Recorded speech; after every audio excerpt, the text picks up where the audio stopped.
نحمده ونصلي على رسوله الكريم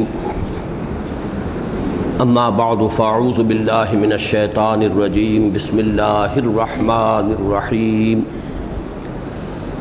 هل أتى على الإنسان حين من الدهر لم يكن شيئا مذكورا إنا خلقنا الإنسان من نطفة أمشاج نبتليه فجعلناه سميعا بصيرا إنا هديناه السبيل إما شاكرا وإما كفورا إنا أعتدنا للكافرين سلاسل وأغلالا وسعيرا إن الأبرار يشربون من كأس كان مزاجها كافورا عينا يشرب بها عباد الله يفجرونها تفجيرا يوفون بالنذر ويخافون يوما كان شره مستطيرا ويطعمون الطعام على حبه مسكينا ويتيما وأسيرا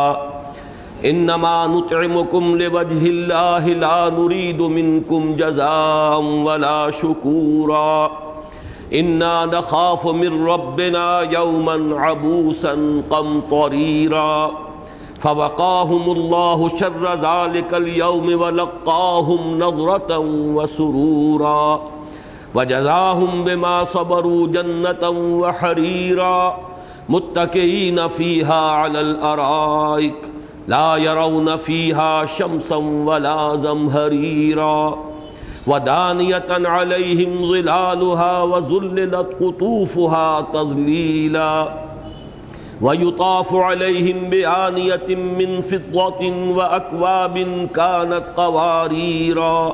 قوارير من فضة قدروها تقديرا ويسقون فيها كأسا كان مزاجها زنجبيلا عينا فيها تسمى سلسبيلا ويطوف عليهم ولدان مخلدون إذا رأيتهم حسبتهم لؤلؤا منثورا وإذا رأيت ثم رأيت نعيما وملكا كبيرا عاليهم ثياب سندس خضر واستبرق وحلوا أساور من فضة وسقاهم ربهم شرابا طهورا إن هذا كان لكم جزاء وكان سعيكم مشكورا صدق الله العظيم رب اشرح لي صدري ويسر لي أمري واحلل عقدة من لساني يفقهوا قولي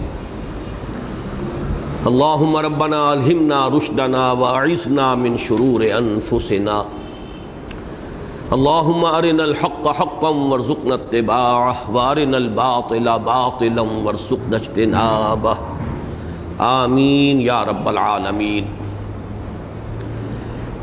یہ بات تو سورہ قیامہ کے درس کے دوران کئی بار سامنے آ چکی ہے کہ سورہ قیامہ اور سورۃ الدہر یہ آپس میں ایک جوڑے کی حیثیت رکھتی ہیں، چنانچہ ان کے مضامین میں مشابہت بھی ہے، دونوں کا عمود ایک ہے، بہت سے مضامین مشترک ہیں، اور بعض مضامین ایسے ہیں کہ جن کو ہم یہ کہہ سکتے ہیں کہ وہ کمپلیمنٹری ہیں، وہ مل کر ایک مضمون کو مکمل کرتے ہیں۔ یہی در حقیقت نسبت زوجیت ہے کہ زوجین جو ہوتے ہیں وہ دونوں در حقیقت کسی مقصد کی تکمیل کرتے ہیں۔ یہ جو صورتیں جوڑوں کی شکل میں ہیں ان میں یہی نسبتیں آپ کو نظر آئیں گی۔ بعض پہلو مشابہت کے ہوں گے، ان میں مشترک مضامین ہوں گے، بعض اعتبارات سے محسوس ہوگا کہ جیسے تصویر کا ایک رخ ایک صورت میں آ گیا ہے اور اسی تصویر کا دوسرا رخ دوسری صورت میں ہے، یا ایک مضمون ایک درجے میں پہلی صورت میں مکمل ہوا ہے اور دوسرے درجے میں اس کی تکمیل دوسری صورت میں ہو گئی ہے۔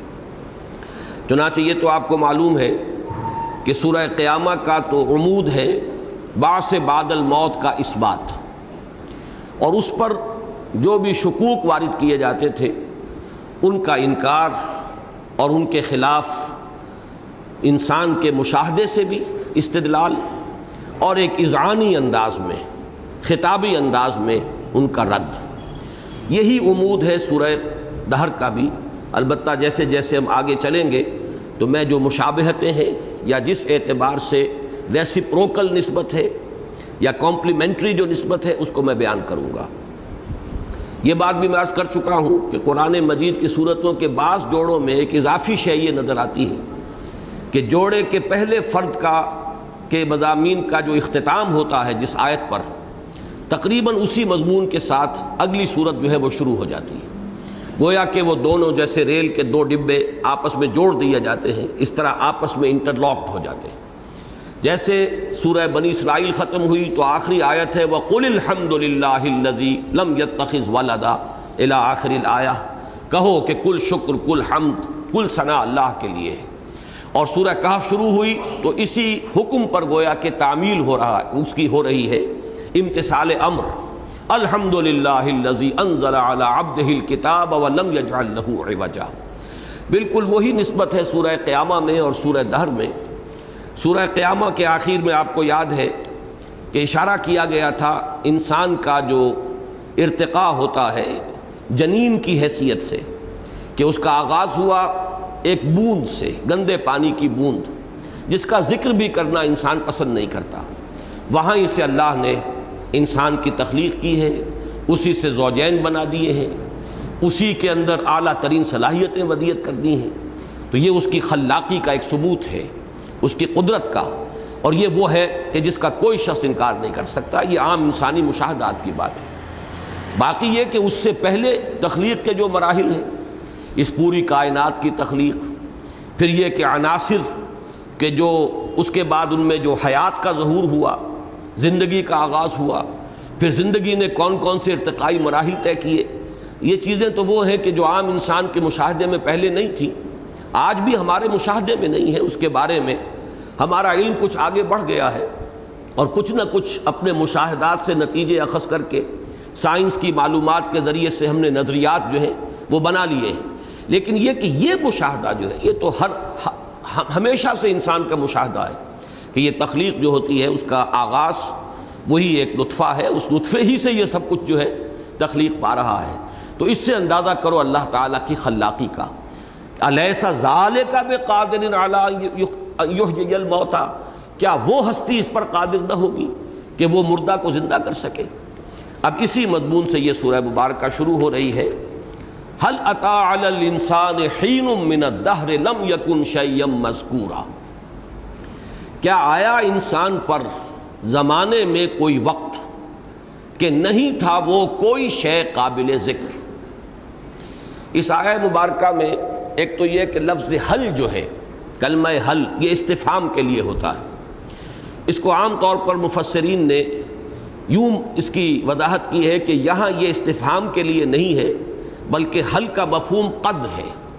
قد اتی علی الانسان حین من الدہر لم یکن شیئا مذکورا، یقیناً انسان پر زمانے میں ایک وقت ایسا بھی آیا تھا کہ نہیں تھا وہ کوئی شے قابل ذکر۔ البتہ اس پر پھر بحثیں کی گئی ہیں تو اس میں زیادہ اختلاف کی بات نہیں ہے۔ اصل میں استفہام کی مختلف شکلیں ہیں۔ کبھی تو استفہام ہوتا ہے واقعتاً کسی بات کو سمجھنے کے لیے، استفہام استفعال ہے فہم سے، فہم حاصل کرنا، کوئی چیز مجھے معلوم نہ ہو اور میں کسی سے سوال کروں، یہ استفہام ہے، سادہ استفہام۔ علم حاصل کرنا چاہتا ہے انسان، کوئی معلومات جو ہے اس میں اضافہ کرنا چاہتا ہے، کوئی شے اسے معلوم نہیں ہے اس کے بارے میں دریافت کر رہا ہے۔ لیکن یہ استفہام جو ہے مختلف اور مقاصد کے لیے بھی بڑی بلاغت اور فصاحت کے ساتھ استعمال ہوتا ہے۔ اس کو استفہام تقریری بھی کہتے ہیں۔ پھر ایک شکل ہے استفہام انکاری، اس میں اگرچہ شکل سوال کی ہوتی ہے لیکن در حقیقت کسی شے پر تاکید اور زور دینا مقصود ہے، وہ ہے استفہام تقریری۔ کیا تم نے کبھی کوئی اچھا کام کیا؟ اب اس کے اندر اگرچہ سوال ہے لیکن در حقیقت انکار کیا جا رہا، تم نے کبھی کوئی اچھا کام نہیں کیا۔ تو اسی طریقے سے کبھی ہوتا ہے کسی شے کی تاکید کے لیے، اسی کو کہا جاتا ہے استفہام تقریری۔ کیا میں نے تمہارے ساتھ کوئی بھلائی نہیں کی؟ اب یہاں پہ بظاہر تو استفہام ہے لیکن معنی کیا ہے؟ میں نے تمہارے ساتھ بہت بھلائی کی ہے۔ تو در حقیقت یہاں پر استفہام سوالیہ نہیں ہے بلکہ استفہام تقریری یا استفہام انکاری۔ تو یہاں پر ہے استفہام ہی، لیکن چونکہ اس کا جو مفہوم بنا ہے استفہام تقریری کی وجہ سے وہ ایک بات کو مؤکد کرنا، اس کے لیے تاکید، اس لیے مفسرین نے یہ کہا کہ یہاں حل بمانی قد ہے۔ حل اتی علی الانسان حین من الدہر، کیا آیا انسان پر کوئی وقت زمانے میں کہ نہیں تھا وہ کوئی شے، لم یکن شیئا مذکورا، کوئی شے قابل ذکر۔ دوسرا لفظ اس آیہ مبارکہ میں دہر کا ہے، اس پر کچھ تھوڑی سی بحث میں نے سورۃ العصر کے ضمن میں، مجھے میرا کتابچہ بھی شائع شدہ موجود ہے، راہ نجات سورۃ العصر کی روشنی میں، اس میں میں نے اجمالاً گفتگو کی ہے۔ آج ذرا مزید وضاحت سے سمجھ لیجئے کہ عام لفظ جو زمانے کا لفظ ہے، زمان عربی کا لفظ ہے، جمع اس کی ازمنہ، ازمنہ قدیمہ، ازمنہ وسطیٰ، middle ages, the ancient ages, ازمنہ قدیمہ، مڈل ایجز، ازمنہ وسطیٰ۔ لیکن عجیب بات ہے یہ صرف ایک مشاہدے کے اعتبار سے عرض کر رہا ہوں، قرآن مجید نے اس لفظ کو قطعاً استعمال نہیں کیا، حالانکہ یہ بڑا عام لفظ ہے، کثرت کے ساتھ استعمال ہونے والا لفظ ہے، عربی زبان کا عام فہم لفظ ہے۔ قرآن مجید میں یہ لفظ بالکل نہیں آیا۔ وجہ اس کی کیا ہے، اس پر میں نے خود بھی ابھی غور نہیں کیا، ہو سکتا ہے کہ کبھی اس کے ضمن میں کوئی حقیقت سامنے آئے، لیکن یہ کہ فی الحال صرف ایک مشاہدے کے درجے میں یہ بات نوٹ کر لیجئے کہ یہ لفظ زمانہ، زمان یا اس کی جمع ازمنہ یا اس سے کوئی مشتق لفظ بھی، اس سے بنا ہوا کوئی لفظ بھی پورے قرآن میں نہیں۔ دوسرا لفظ کہ جو عام طور پر استعمال ہوتا ہے وہ وقت ہے۔ وقت کا لفظ قرآن مجید میں اور اس کے جو مختلف مشتقات ہیں وہ آئے ہیں، 13 جگہ پر اس کا استعمال ہے۔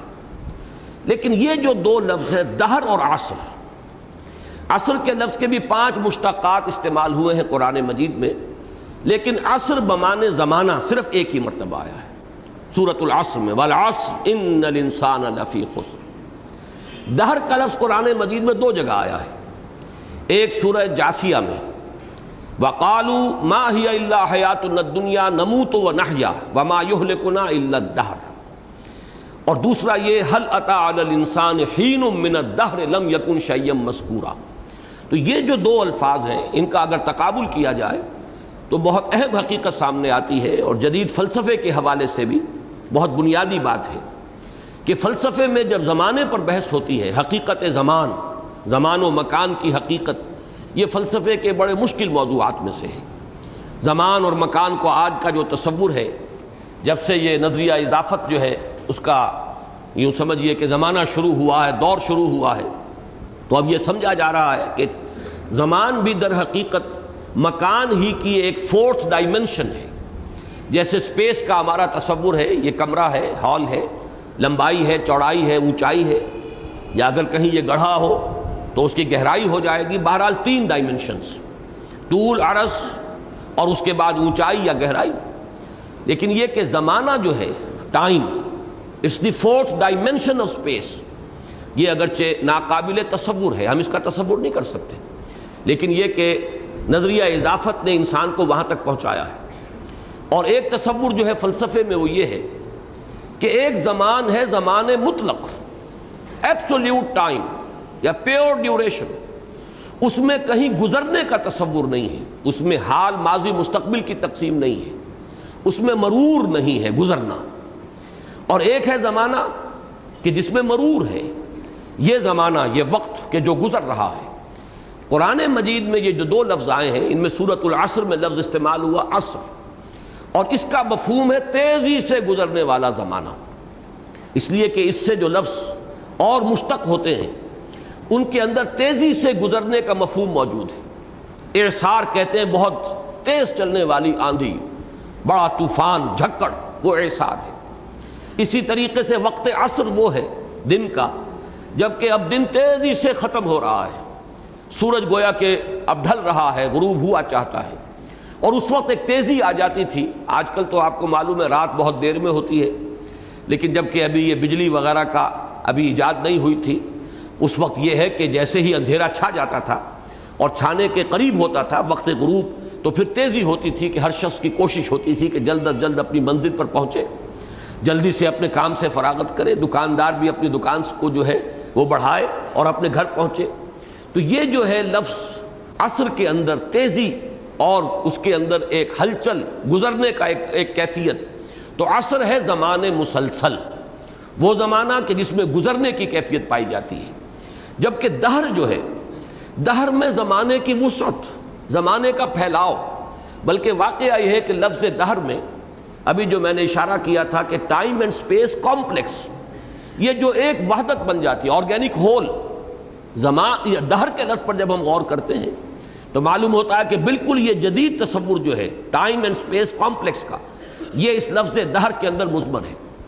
اس لیے کہ ابھی آپ نے دیکھا سورہ جاسیہ میں جب یہ لفظ آیا ہے تو فرمایا گیا وَقَالُوا مَا هِيَ إِلَّا حَيَاتُنَا الدُّنْيَا نَمُوتُ وَنَحْيَا وَمَا يُهْلِكُنَا إِلَّا الدَّهْرُ، انہوں نے یہ کہا، یہ لفظ جو ہے دہر، اس کے حوالے سے یوں سمجھ لیجئے کہ دہریت کا جو پورا فلسفہ ہے وہ قرآن مجید نے اس آیت میں بیان کر دیا ہے۔ اگرچہ جو زمانہ ہے قرآن کے نزول کا، اس وقت ایسے لوگ بہت کم تھے، بہت شاذ تھے کہ جو نہ خدا کو مانتے ہو، نہ آخرت کو مانتے ہو، کوئی بالا تر ہستی جو ہمارے لیے زندگی اور موت کا اصل فیصلہ کرنے والی ہے، اس کا کوئی تصور ان کو حاصل نہیں تھا، ہر شے کا انکار۔ لیکن یہ کہ آج کے زمانے میں تو بہت سے انسان جو ہے وہ اس نظریے کے حامل ہیں۔ قرآن مجید نے اس دور میں اگر کوئی شاذ بھی تھے، کوئی اگر مائکروسکوپک مائنورٹی میں تھے، ان کے نظریے کو بھی بیان کر دیا ہے، تاکہ آئندہ کے زمانے میں جو لوگ چاہے کثرت سے ہو جائیں اس نقطۂ نظر کے، ان کی ہدایت و رہنمائی کا سامان بھی قرآن میں آ جائے۔ تو در حقیقت یہ ان کے نظریے کی وضاحت کی جا رہی ہے، ترجمانی کی جا رہی ہے۔ وقالو، اور انہوں نے یہ کہا، وہ یہ کہتے ہیں ما ہی الا حیاتنا الدنیا، نہیں ہے کوئی ہماری اس دنیا کی زندگی کے سوا کوئی اور زندگی، بس یہی زندگی ہے۔ نموت و نحیا، ہم خود ہی مرتے ہیں، خود ہی جیتے ہیں، کوئی مارنے والا، کوئی جلانے والا، کوئی زندہ رکھنے والا۔ آپ نے دیکھا ہوگا قرآن مجید بار بار کہتا ہے یحیی و یمیت، وہ تمہیں زندہ رکھتا ہے، وہ مارتا ہے۔ یہ ہے اللہ پر ایمان۔ لیکن یہ کہ اگر اللہ کو کوئی نہیں مانے گا تو خود جیتے ہیں، خود مرتے ہیں۔ لیکن یہ کہ چونکہ کوئی شخص مرنا نہیں چاہتا، لہذا جو دوسری بات ہے نموتو، اس پر اشکال خود ذہن میں آ جائے گا کہ اگر واقعتاً ہمارا ہی اختیار ہو تو کون چاہے گا کہ اسے موت آئے؟ لہذا نحیا کی نسبت جو ہے نسبت فاعلی، وہ تو اپنی طرف اس پہ کوئی اشکال نہیں آئے گا، لیکن نموتوں کی نسبت فاعلی اپنی طرف کرنا یہ چونکہ بظاہر مناسب نظر نہیں آ رہا، لہذا اس کے بعد ان کا قول مزید یہ ہے وَمَا يُهْلِكُنَا إِلَّا الدَّهْرُ، ہمیں ہلاک کرنے والی شے سوائے اس دہر کے اور کچھ نہیں۔ اب دہر میں یہاں پر زمانہ کہہ لیجئے، گردش فلک کہہ لیجئے، گردش افلاک کہہ، جو چاہے کہیں، لیکن یہ کہ یہاں پر لفظ دہر جو ہے وہ اپنی اس کیفیت کے ساتھ سامنے آیا ہے، وہ وسعت اور پھیلاؤ کہ جس میں ٹائم اینڈ سپیس یہ ایک وحدت بن جاتے ہیں۔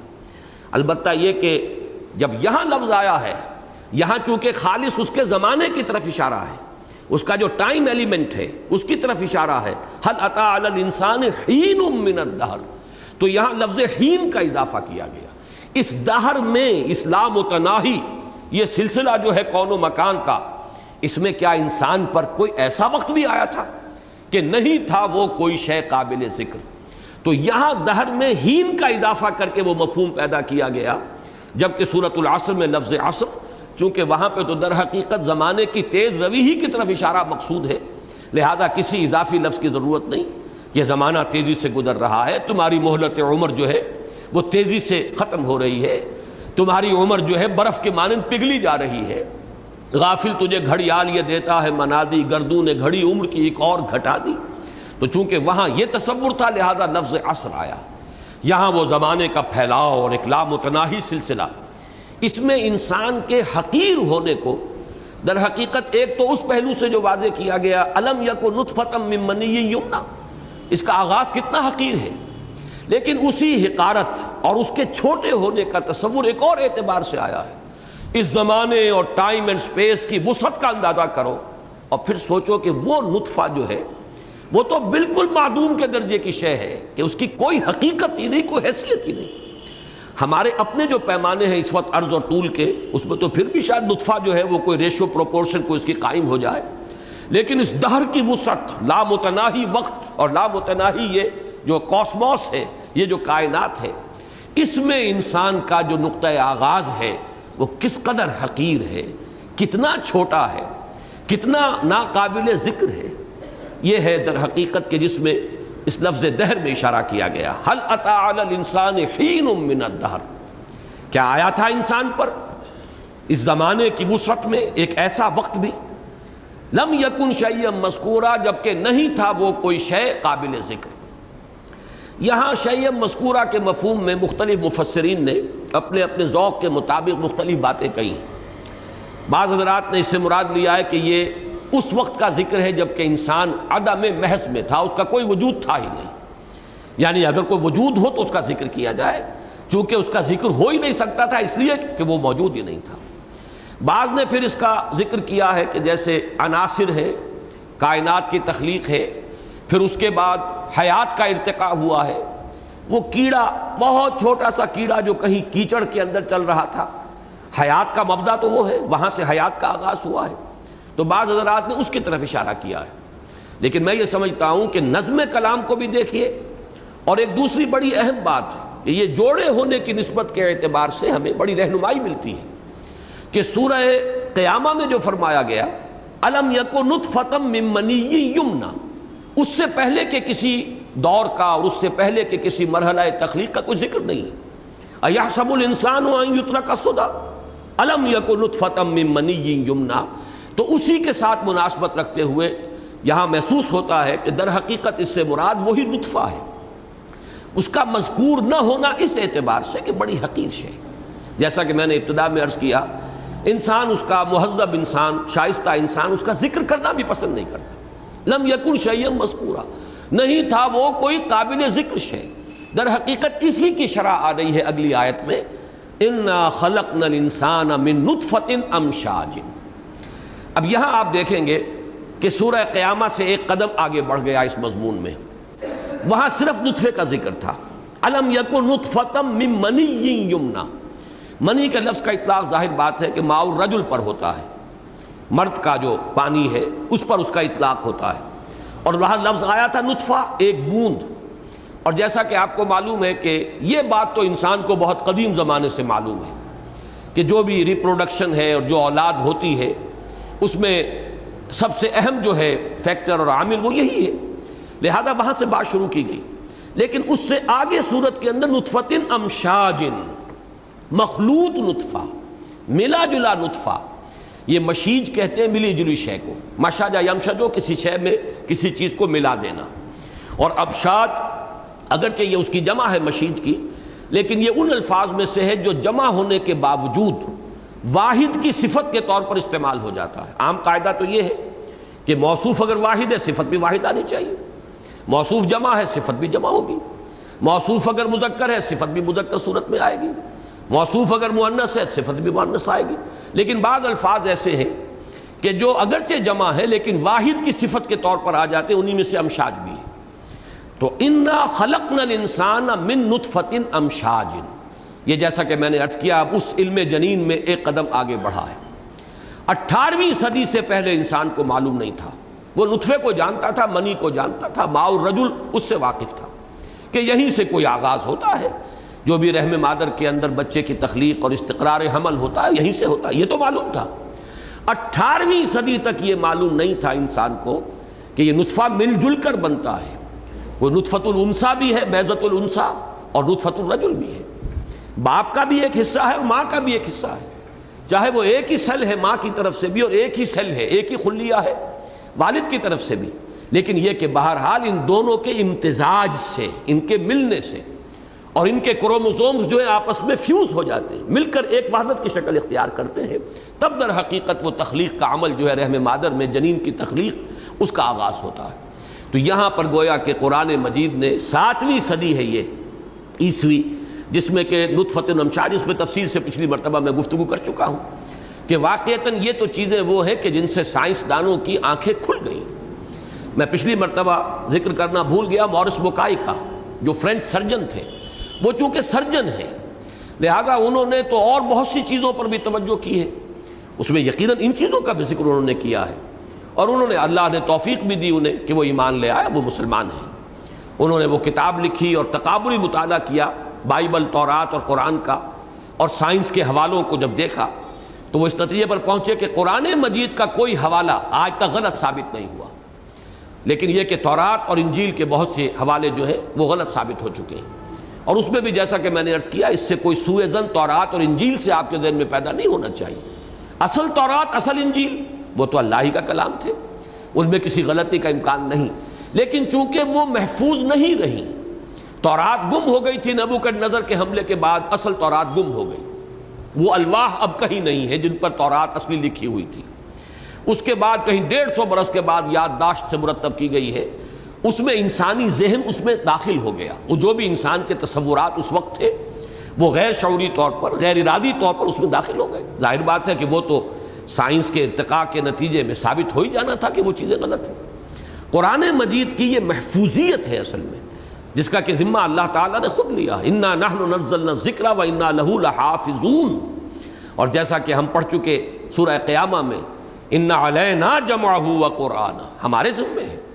اس اعتبار سے قرآن مجید چونکہ محفوظ ہے، جو کلام اللہ ہے، اب اس کے کسی بات کو سمجھنے میں ہم سے کوتاہی ہو سکتی ہے کہ ہمارا علم ابھی وہاں تک نہ پہنچا ہو۔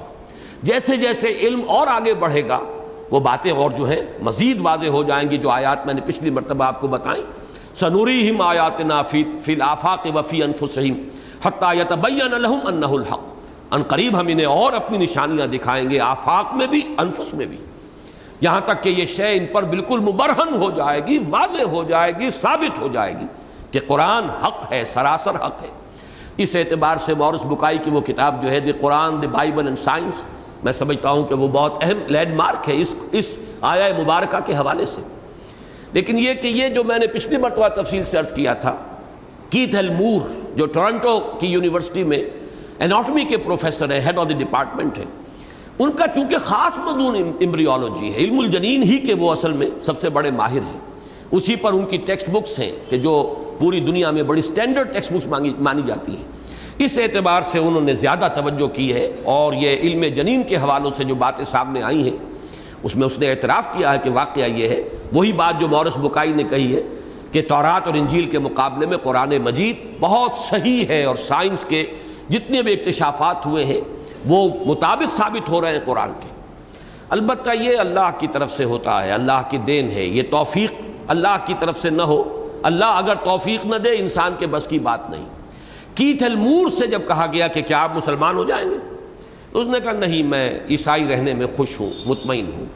مورس بکائی ایمان لے آئے، حقیقت منکشف ہوئی، ایمان لے آئے۔ اللہ کی توفیق ہوتی ہے اس میں در حقیقت انسان کا جو ہے اپنا فیصلہ بھی ہے، لیکن یہ کہ ان فیصلوں کا جس چیز کے اوپر دار و مدار ہوتا ہے وہ بہت سی چیزیں انسان کو خود محسوس نہیں ہوتی ہیں، اس کے تحت شعور میں کام کر رہی ہوتی ہیں، لیکن اللہ تعالیٰ ان تمام چیزوں کا جاننے والا ہے، لہذا وہ دیتے ہیں بعد ظرف قضا خار دیکھ کر، توفیق دیتے بھی ہیں تو کسی انسان کی جو اصل باطنی کیفیت ہے، اس کی جو اصل نیت ہے، اس کی جو اصل نفسیاتی جو اس کی کیفیت ہے، اس کے اعتبار سے اللہ تعالیٰ یا توفیق ارزانی فرماتے ہیں یا یہ کہ توفیق سلب کر لیتے ہیں، جس کو خذلان کہا جاتا ہے، خذلان الہی، اللہ تعالیٰ کسی سے توفیق کو سلب کر لیتا ہے، لیکن ظاہر بات ہے کہ وہ کسی کے ساتھ ظلم نہیں کرتا، وہ اس کی ان باطنی کیفیات کی بنیاد پر اپنے اس علم کامل کی اساس پر فیصلہ کرتا ہے۔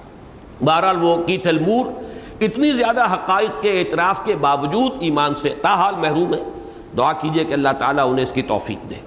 بہرحال یہ میں نے حوالہ دیا آپ کو کہ 18ویں صدی تک انسان کو یہ معلوم نہیں تھا کہ اس نطفے کا معاملہ جو ہے وہ ماں اور باپ دونوں کی طرف سے، اور پھر اس کا امتزاج، اور یہ لفظ قرآن مجید کا اب ظاہر بات ہے کہ جس طرح آج کھل کر سامنے آیا ہے، ہمارے قدیم جو مفسرین ہیں بہرحال وہ مجبور تھے، ان کے علم میں یہ بات نہیں تھی، تو اب انہوں نے کچھ اور تعبیر کی کہ انسان کے وجود میں بہت سی خلتیں ہیں، بہت سے عناصر ہیں، بہت سے عناصر سے ہمارا جسم جو ہے وہ بنا ہوا ہے، ان تمام عناصر کا مجموعہ ہے جو گویا کہ ایک خلاصے کی شکل میں اس ماء الرجل کی شکل میں انسان کے جسم سے خارج ہوتا ہے۔ تو مخلوط ہونے کا یہ تصور ان کے سامنے آ سکا، اس سے زیادہ چونکہ ابھی نہ مائکروسکوپ ایجاد ہوئی، نہ وہ انسان کا علم جو ہے وہ اس سطح تک پہنچا، لہذا یہ ترجمہ تو مل جائے گا آپ کو کہ وہ ہے مخلوط، لیکن مخلوط کے معنی کیا ہے، مخلوط سے مراد کیا ہے؟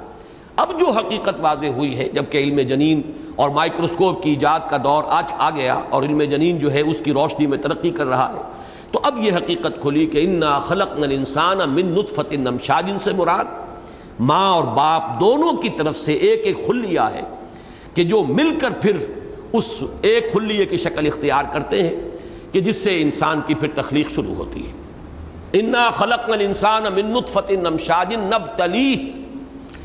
نبتلیہ ہے، یہ لفظ سمجھ لیجئے بلا یبلو، آزمانا، پرکھنا، جانچنا، اور یہ لفظ بہت اہم ہے اس لیے کہ یہ جو آخری گروپ شروع ہوا ہے قرآن مجید کی سورتوں کا 29ویں پارے میں سورۃ الملک، وہیں سے یہ آخری گروپ شروع ہوا ہے، اور اس سورہ مبارکہ کے آغاز میں یہ بہت اہم مضمون آیا ہے کہ ہم نے خلقنا الموت والحیات لیبلوکم خلق الموت والحیات لیبلوکم ایکم احسن عملا، اللہ نے موت اور حیات کا یہ سلسلہ اس لیے تخلیق فرمایا تاکہ تمہیں جانچے، پرکھے، آزمائے۔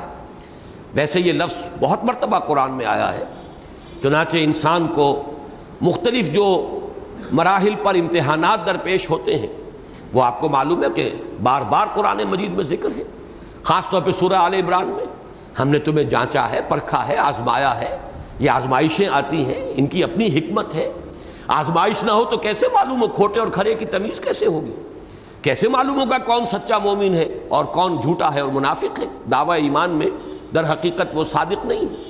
تو یہ جو ابتلا ہے، بلا یبلو، اور پھر یہ کہ باب افتعال سے ابتلا، یبتلی، معنی کے اعتبار سے کوئی فرق نہیں، آزمانا، جانچنا، پرکھنا، اس سے یہ لفظ بنا ہے نبتلی، اور اس کا مفہوم اکثر مفسرین نے یہی لیا ہے، اور وہی میرے نزدیک صحیح ہے کہ یہاں پہ لام محذوف ہے، لنبتلی، تاکہ ہم اسے جانچیں، پرکھیں۔ یہ تخلیق جو ہوئی ہے یہ اس لیے ہوئی ہے، اس حیات دنیاوی کا مقصد کیا ہے؟ اصل میں یہ جو جسد انسانی ہے یہ اس حیات دنیاوی میں ہمیں ملا ہے، اس سے پہلے بھی ہمارا وجود تھا، وہ عالم ارواح میں تھا، جبکہ ہمیں تمام انسانوں کو جنود مجندہ، لشکروں کی صورت میں تمام انسان کی ارواح تھیں، اور ہم اپنے رب کے حضور میں کھڑے تھے، اور ہم سے ایک عہد لیا گیا تھا، الستو بربکم قالوا بلا۔ اس کے بعد ہم پر ایک نیند طاری کر دی گئی، وہ پہلی موت ہے جو ہم گزار آئے ہیں۔ اس کے بعد اب اس عالم عناصر جو ہے اس میں ہمارا وجود ہوا ہے، اور اس میں ہمیں جسم دیا گیا ہے، روح وہی چلی آ رہی ہے، لیکن وہ روح جو ہے اب ایک جسم کے ساتھ، یا یوں کہیے کہ روح کو جسم عطا کیا گیا ہے، اس کے ذریعے سے وہ خیر یا شر کمائے گی، اس کے ذریعے سے وہ اپنا بھلا یا برا کرے گی، اس لیے کہ یہ آلہ ہے، گویا کہ یہ مرکب ہے، راکب وہ روح ہے۔ لیکن یہ کہ اس کے لیے در حقیقت اصل علت کیا ہے، کیوں بنایا؟ چونکہ تخلیق کا لفظ آتا ہی اس کے لیے، عالم خلق وہ عالم امر ہے، روح کے لیے کبھی لفظ تخلیق نہیں آئے گا۔ عالم امر جو ہے وہاں تو در حقیقت کن فیکونی شان ہوتی ہے، اس میں کوئی وقت نہیں لگتا۔ انما امرہ، اللہ کا حکم تو ایسا ہے، اللہ کا امر تو یہ ہے، اذا اراد شیئا فانما یقول له کن فیکون، وہ کہتا کن اور وہ ہو جاتی ہے۔ جبکہ عالم خلق میں یہ چیزیں میں نے بارہا بیان کی ہیں، حقیقت انسان کے موضوع پر اب میری تحریر بھی موجود ہے، اگرچہ وہ کتابی شکل میں نہیں آ سکی، کہ عالم خلق اور عالم امر یہ دو عالم ہیں، الا لہ الخلق والامر۔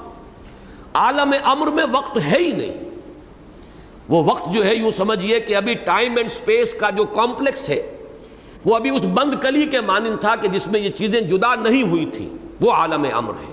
عالم ارواح جو ہے در حقیقت عالم امر ہے، اس میں وقت نہیں ہے، کن فیکونی شان ہے اس کی۔ لیکن عالم خلق میں وقت لگتا ہے۔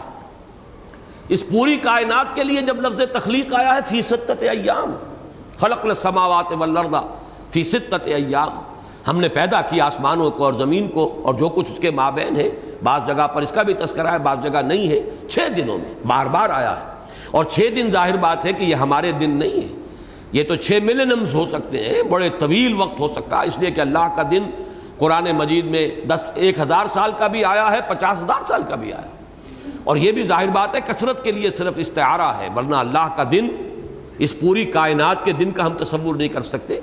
ہمارا تصور تو ہماری اپنی زمین کی ایک جو اپنی محوری گردش ہے اس کے ساتھ ہمارا دن ہے، آگے یہ کہ چاند کا دن کچھ اور ہوگا، اور پھر یہ کہ اور جو کرے دور ہیں اور زیادہ بڑے ہیں ان کا دن کچھ اور ہوگا، پھر پورے نظام شمسی کا ایک دن کچھ اور ہوگا، اس کے بعد گیلیکسیز کا دن اپنا ہوگا، جس میں اس کی کوئی ایک دوری حرکت مکمل ہوتی ہو. اس اعتبار سے غور کیجئے تو یہ سینکڑوں اور ہزاروں کی بات نہیں، لاکھوں اور کروڑوں کی بات آ جائے گی. اور وہ جو ملینمز کی بات کی جاتی ہے سائنس میں کہ یہ تو ادوار ہیں کہ جو millions and billions of years کے اوپر مشتمل ہے. تو 6 دن جو ہے 6 ادوار تو یقیناً ہے، لیکن ان کو ہم اپنے دنوں پر قیاس نہیں کر سکتے. بہرحال اس وقت یہ کرنا تھا کہ خلق کا لفظ جہاں بھی آئے گا اس میں وقت کا جو ہے عنصر موجود ہوگا. 6 دنوں میں بنایا. تخلیق ہو رہی ہے رحم مادر میں، 9 مہینے میں اس کی تکمیل ہو رہی ہے. گٹھلی سے درخت بنتا ہے، وقت لگے گا اسے. لیکن یہ کہ عالم امر میں وقت نام کی کوئی شے ہے ہی نہیں، وہ ایلیمنٹ ہے ہی نہیں. وہاں تو جو بھی کچھ ہے وہ کن فیکونی شان کے ساتھ. اسی لیے جو لوگ جن پر کچھ زیادہ غلبہ ہو جاتا ہے ایک خاص طرز فکر کا، میں اس کا نام نہیں لینا چاہتا، وہ جو روح اور روحانیت کے دشمن ہو جاتے ہیں، وہ عالم ارواح کی باتوں کو بالکل سمجھ نہیں پاتے. یہ کیسے ہو سکتا ہے؟ روح انسانی آنے واحد میں یہاں سے وہاں تک پہنچ جائے، اور وہ پہنچ سکتی ہے. جیسے ملائکہ وہ بھی ارواح ہے، روح القدس وہ تو روح ہے، اس کے لیے عرش معلیٰ سے اس زمین تک آنے میں وقت نہیں لگتا جبرائیل کو علیہ الصلوۃ والسلام، اس لیے کہ وقت کا ایلیمنٹ عالم ارواح کے لیے ہے ہی نہیں. اسی طرح روح انسانی کے لیے کوئی وقت نہیں ہے. یہ جسد انسانی ہے جس کے لیے وقت کی ضرورت ہے، اور اس کا بہرحال ایک جگہ سے دوسری جگہ منتقل ہونا، اس کے اندر کوئی وقت لگے گا. اس میں تغیرات جو ہیں وقت کے ساتھ وابستہ ہیں. لیکن روح انسانی کا کوئی تعلق وقت کے ساتھ نہیں، وہ بالکل انڈیپینڈنٹ آف ٹائم. اس اعتبار سے ان چیزوں کو عالم امر اور عالم خلق کو جدا جدا سمجھنا بہت ضروری ہے. یہاں لفظ خلق ہے، انا خلقنا الانسان من نطفۃ امشاج، یہ تخلیق جو ہو رہی ہے جسم انسانی کی. اور یہ جیسا کہ حدیث میں آتا ہے، جس کے بارے میں پچھلی مرتبہ میں تفصیل سے عرض کر چکا ہوں، کہ ایک حدیث سے تو ایسا محسوس ہوتا ہے کہ 120 دن کے بعد روح جو ہے وہ پھونکی جاتی ہے، اور ایک حدیث سے معلوم ہوا کہ 40 دن کے بعد وہ بات 42 دن کے بعد ہو جاتی. تعین کے ساتھ لفظ 42 آیا. بہرحال وہ اپنی جگہ پر ایک موضوع ہے جس پر اس وقت مجھے گفتگو نہیں کرنی. لیکن معلوم یہ ہوا کہ نطفہ، پھر اس کے بعد بیضۃ الانثی، ان دونوں کا ملنا، نطفۃ الرجل بیضۃ الانثی، ان کے امتزاج سے نطفہ امشاج، پھر وہ علقہ، ان میں روح نہیں ہے. یہ صرف جسم اور جسمانیت کا اور مادی ایک وجود ہے.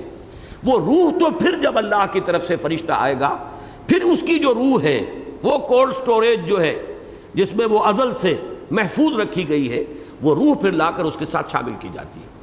تو یہاں در حقیقت اس عالم خلق کا ذکر ہے. اور سورہ مومنون میں بہت سے حضرات کو یاد ہوگا کہ اس کی جو وہ آیات آئی ہیں اس میں جو اشارہ ہے ثم انشأناه خلقا آخر فتبارک اللہ احسن الخالقین لقد خلقنا الانسان من صلالۃ من طین. ہم نے انسان کی تخلیق کی ہے، یعنی جسد انسانی کی تخلیق. یہ اس کا جسد مادی ہے جس کی تخلیق ہو رہی ہے، مادے سے ہو رہی ہے. وہ مادہ کیا ہے؟ گارا ہے، مٹی پانی کے اندر جس کو کہ ملا کر گارا بنا لیا گیا. ثم جعلناہ نطفۃ فی قرار مکین. اب ثم جو ہے تراخی کے لیے آتا ہے، اور تراخی اس کے اندر طویل ہوگا. ایک وقفہ جو ہے وہ بڑے وقفے کے لیے ثم آئے گا. پھر ہم نے اسے ایک نطفے کی شکل دے دی، ایک بڑی ہی محفوظ جگہ پر، قرار مکین، رحم مادر، اس کے اندر ہم نے اس کو ٹھکانہ دیا. ثم خلقنا النطفة علقة فخلقنا العلقة مضغة فخلقنا المضغة عظاما فكسونا العظام لحما ثم انشأناه خلقا آخر. یہ آیت بڑی اہم ہے. اس میں ثم اور فا کا جو استعمال ہوا ہے وہ بڑے مفہوم، یعنی جداگانہ مفہوم کے اندر، وہ ثم کے ساتھ بڑے طویل ادوار ہیں. اور اندر جو کچھ ہو رہا ہے رحم مادر میں، وہ 120 دن میں یا 42 دن میں، اس کے مراحل میں ثم کا لفظ نہیں آیا، فا آیا. ثم خلقنا نطفة علقة فخلقنا العلقة مضغة فخلقنا المضغة عظاما فخلقنا العظام لحما. لیکن اب جو لفظ آیا پھر ثم آ گیا، ثم انشأناه خلقا آخر، پھر ہم نے اسے اٹھایا ایک اور ہی تخلیق پر. یہ ایک اور تخلیق وہ ہے کہ جب کہ روح شامل کر دی گئی، اب وہ صرف مادی وجود نہیں رہا، بلکہ اب وہ انسان کا وجود ہے جو 2 اجزاء پر مشتمل ہے. ایک وہ مادی وجود، وجود حیوانی، اور ایک اس کا روحانی وجود، وہ روح ملکوتی کے جو اس میں فرشتے نے لا کر پھونک دی. انا خلقنا الانسان من نطفۃ امشاج نبتلیہ. تو جیسا کہ میں نے عرض کیا تھا کہ اکثر و بیشتر، بلکہ میرے علم کی حد تک سوائے مولانا اصلاحی صاحب کے، کسی نے جتنا بھی میں مطالعہ کر سکا ہوں اس سے ہٹ کر رائے نہیں دی ہے۔ رائے یہی ہے کہ اس سے مراد ہے تاکہ ہم اسے جانچیں۔ یہ بدن ہم نے اس لیے دیا ہے، یہ در حقیقت جیسے یہ دنیا عالم امتحان ہے، اسی طرح یہ جسم جو ہے یہ آلہ امتحان ہے۔ اسی سے کرو گے جو کرو گے، خیر کماؤ گے اس سے کماؤ گے، اپنا برا کرو گے اس سے کرو گے۔ یہی ہاتھ، یہی پاؤں، یہی زبان، یہی آنکھ، یہی کان، یہی ہے کہ جس سے یا نیکی کماؤ گے اور یا بدی کماؤ گے۔ خیر اور شر کا جو کمانے کا ہے آلہ وہ یہ ہے۔ تو یہ عالم دنیا، دنیاوی زندگی، یہ ہے عالم امتحان ہماری زندگی کا، کہ جو بہت مسلسل ہے۔ وہ جو اقبال کا شعر ہے، بارہا میں نے کوٹ کیا ہے کہ تو اسے پیمانہ امروز و فردا سے نہ ناپ، جاویداں پہم دماں ہر دم جمع ہے زندگی۔ کہاں ازل سے ہم چلے آ رہے ہیں، جب ہم نے عہد کیا تھا لست بربکم قالوا بلا، اس کے بعد جو ہے ایک موت ہم گزار آئے ہیں، پھر ہماری آنکھ کھلی ہے اس میں۔ اے تازہ واردان بساط ہوائے دل، یہ جو عالم انصری ہے اس میں ہماری آنکھ کھلی ہے اور ایک جسد کے ساتھ۔ پھر ایک موت کا وقفہ آ جائے گا، کتنا وقفہ ہوگا کیا معلوم، کتنی موت سے لے کر اور بعد سے بعد الموت کا کتنا وقفہ ہوگا۔ ایک وقفہ طویل ہم گزار آئے، وہ موت ایک، پہلی موت، دوسری موت جو ہے آنے والی ہے۔ اور یہ بات جو ہے قرآن مجید میں بعض جگہ پر تو اشاراتی انداز میں آئی ہے، لیکن ایک جگہ پر تو بڑی وضاحت کے ساتھ آئی کہ اہل جہنم یہ فریاد کریں گے، ربنا امتنا اثنتین واحییتنا اثنتین فاعترفنا بذنوبنا فہل الی خروج من سبیل۔ سورہ مومن کی آیت ہے، پروردگار تو نے ہمیں 2 مرتبہ مارا، 2 مرتبہ جلایا، تو اب بھی کوئی اور راستہ یہاں سے نکلنے کا ہے، کوئی اگلا دور بھی؟ جب 4-5 دور آ گئے تو ایک دور اور سے ہی پروردگار یہاں سے نکلنے کے لیے بھی کوئی راستہ ہے کہ نہیں؟ تو وہاں معلوم ہوا 2 مرتبہ اماتے کا عمل انسان پر ہوتا ہے، 2 مرتبہ احیاء کا عمل ہوتا ہے، اور زندگی کے یہ 3 ادوار بن جاتے ہیں۔ 2 موتیں جو ہیں درمیان میں وقفے کی شکل میں ہیں۔ پہلی موت عالم ارواح میں، پہلی زندگی عالم ارواح میں، دوسری زندگی اس عالم مادی میں، اس عنصری عالم میں، اور تیسری زندگی اخروی زندگی ہے۔ تو 3 زندگیاں ہیں جن کے درمیان موت ایک زندگی کا وقفہ ہے، یعنی آگے بڑھیں گے دم لے کر۔ تو یہ 2 وقفے اس میں آ گئے ہیں، ورنہ زندگی تو چلی آ رہی ہے ازل سے اور چلی جائے گی ابد تک۔ وہ ازل جو ہے وہ تو یقیناً ہمیشہ سے نہیں ہے، ایک وقت معین پر اللہ نے وہ کام کیا کہ ارواح انسانی کی تخلیق کی ہے۔ ہماری جو ہے ابتدا تو ہے ایک وقت سے، لیکن جیسا کہ آپ کو معلوم ہے کہ پھر جنت یا دوزخ، انہا لجنت ابدا او لنار ابدا، وہ تو پھر ابدی زندگی ہے۔ تو اسے پیمانہ امروز و فردا سے نہ ناپ، جاویداں پہم دماں ہر دم جمع ہے زندگی۔ اب اس میں جیسا کہ میں نے عرض کیا، یہ جو امتحانی وقفہ ہے یہ امتحان گاہ ہے دنیا، اور یہ اعلی امتحان ہے جو ہمیں دیا گیا ہے کہ اس کے ذریعے سے پروو یور ورتھ، ثابت کرو تم کس شے کے اہل ہو، کس چیز کے لائق ہو۔ خلق الموت والحیات لیبلوکم ایکم احسن عملا، وہاں وہ موت اور زندگی کے ادوار کی طرف تذکرہ کیا گیا۔ یہاں اس جسم جو اعلی امتحان ہے، انا خلقنا الانسان من نطفۃ امشاج نبتلیہ، تاکہ ہم اسے جانچیں۔ مولانا اصلاحی صاحب نے اس کا ایک مفہوم بیان کیا ہے تو وہ بھی اپنی جگہ پر بہت عمدہ، لیکن یہ کہ وہ اس فلسفہ جو ہے، فلسفہ موت و حیات، اس سے بات ہٹ جاتی ہے، ورنہ بات وہ بہت عمدہ بات ہے کہ جب کسی چیز کو انسان کوئی پرکھتا ہے تو ٹھوک بجا کر دیکھتا ہے، الٹ پلٹ کر ادھر سے صحیح ہے۔ تو اسی طریقے سے الٹنا پلٹنا جو ہے کسی شے کا، یہ بھی ابتلاء کے مفہوم میں داخل ہے۔ تو یہ جو مختلف طور ہوئے ہیں جو عالم اس جنین کے اندر، جو یہ رحم مادر میں، اس کو گویا کہ ہم الٹتے پلٹتے رہے، تمہیں نطفہ سے علقہ، علقہ سے مضغہ، مضغہ سے پھر ہڈیاں، ہڈیوں پر گوشت، یہ جو کچھ ہے اس کو کہا گیا ہے نبتلی۔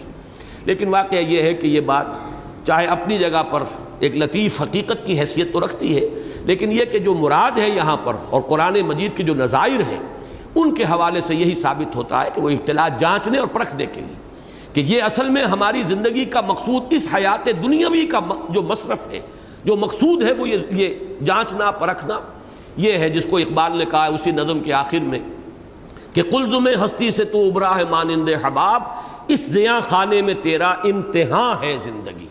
تو یہ ہے در حقیقت درمیانی جو یہ وقفہ ہے ہماری زندگی کا، یہ دور امتحان ہے۔ فَجَعَلْنَاهُ سَمِيعًا بَصِيرًا، پس ہم نے بنایا اس کو سمیع اور بصیر۔ سننے والا اور دیکھنے والا۔ اب یہ دو الفاظ جو ہیں اصل میں کنایے کے طور پر آئے ہیں۔ سماعت اور بصارت یہ ہمارے جو حواس ظاہری ہیں ان میں سے اہم ترین دو حواس ہیں، دیکھنا، سننا۔ انہی سے بقیہ جتنے بھی حواس ہیں ویسے تو اور بھی ہیں، سونگھنا ہے، چکھنا ہے، چھونا ہے، یہ تمام اور بھی ہیں، لیکن یہ کہ یہ جو حواس ہیں انسان کے، ان سے معلومات انسان سینس ڈیٹا جسے کہا جاتا ہے وہ کلیکٹ کرتا ہے، اور اسی پر مبنی ہے سارا پروسیس جو ہے اس کا تعقل جسے ہم کہتے ہیں، عقل کا پروسیس اسی پر مبنی ہے۔ اب یہ بھی وہ ایک باریک بحث ہے جس کو بارہا میں نے بیان کیا ہے کہ عقلیں بھی انسان میں دو ہیں، عقل حیوانی، عقل روحانی۔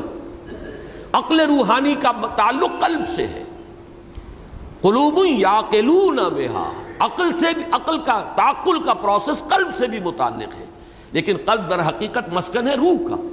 تو ایک روح کی عقل ہے، روحانی عقل ہے، ایک حیوانی عقل ہے، اس کا تعلق ہے یہ جو اس صندوق کے اندر، کھوپڑی کے صندوق کے اندر جو ایک بہت بڑا کمپیوٹر ہے، بہت ہی ایڈوانس کمپیوٹر، بہت سمجھیے کہ ہائیلی اسپیشلائزڈ، ہائیلی ڈیولپڈ۔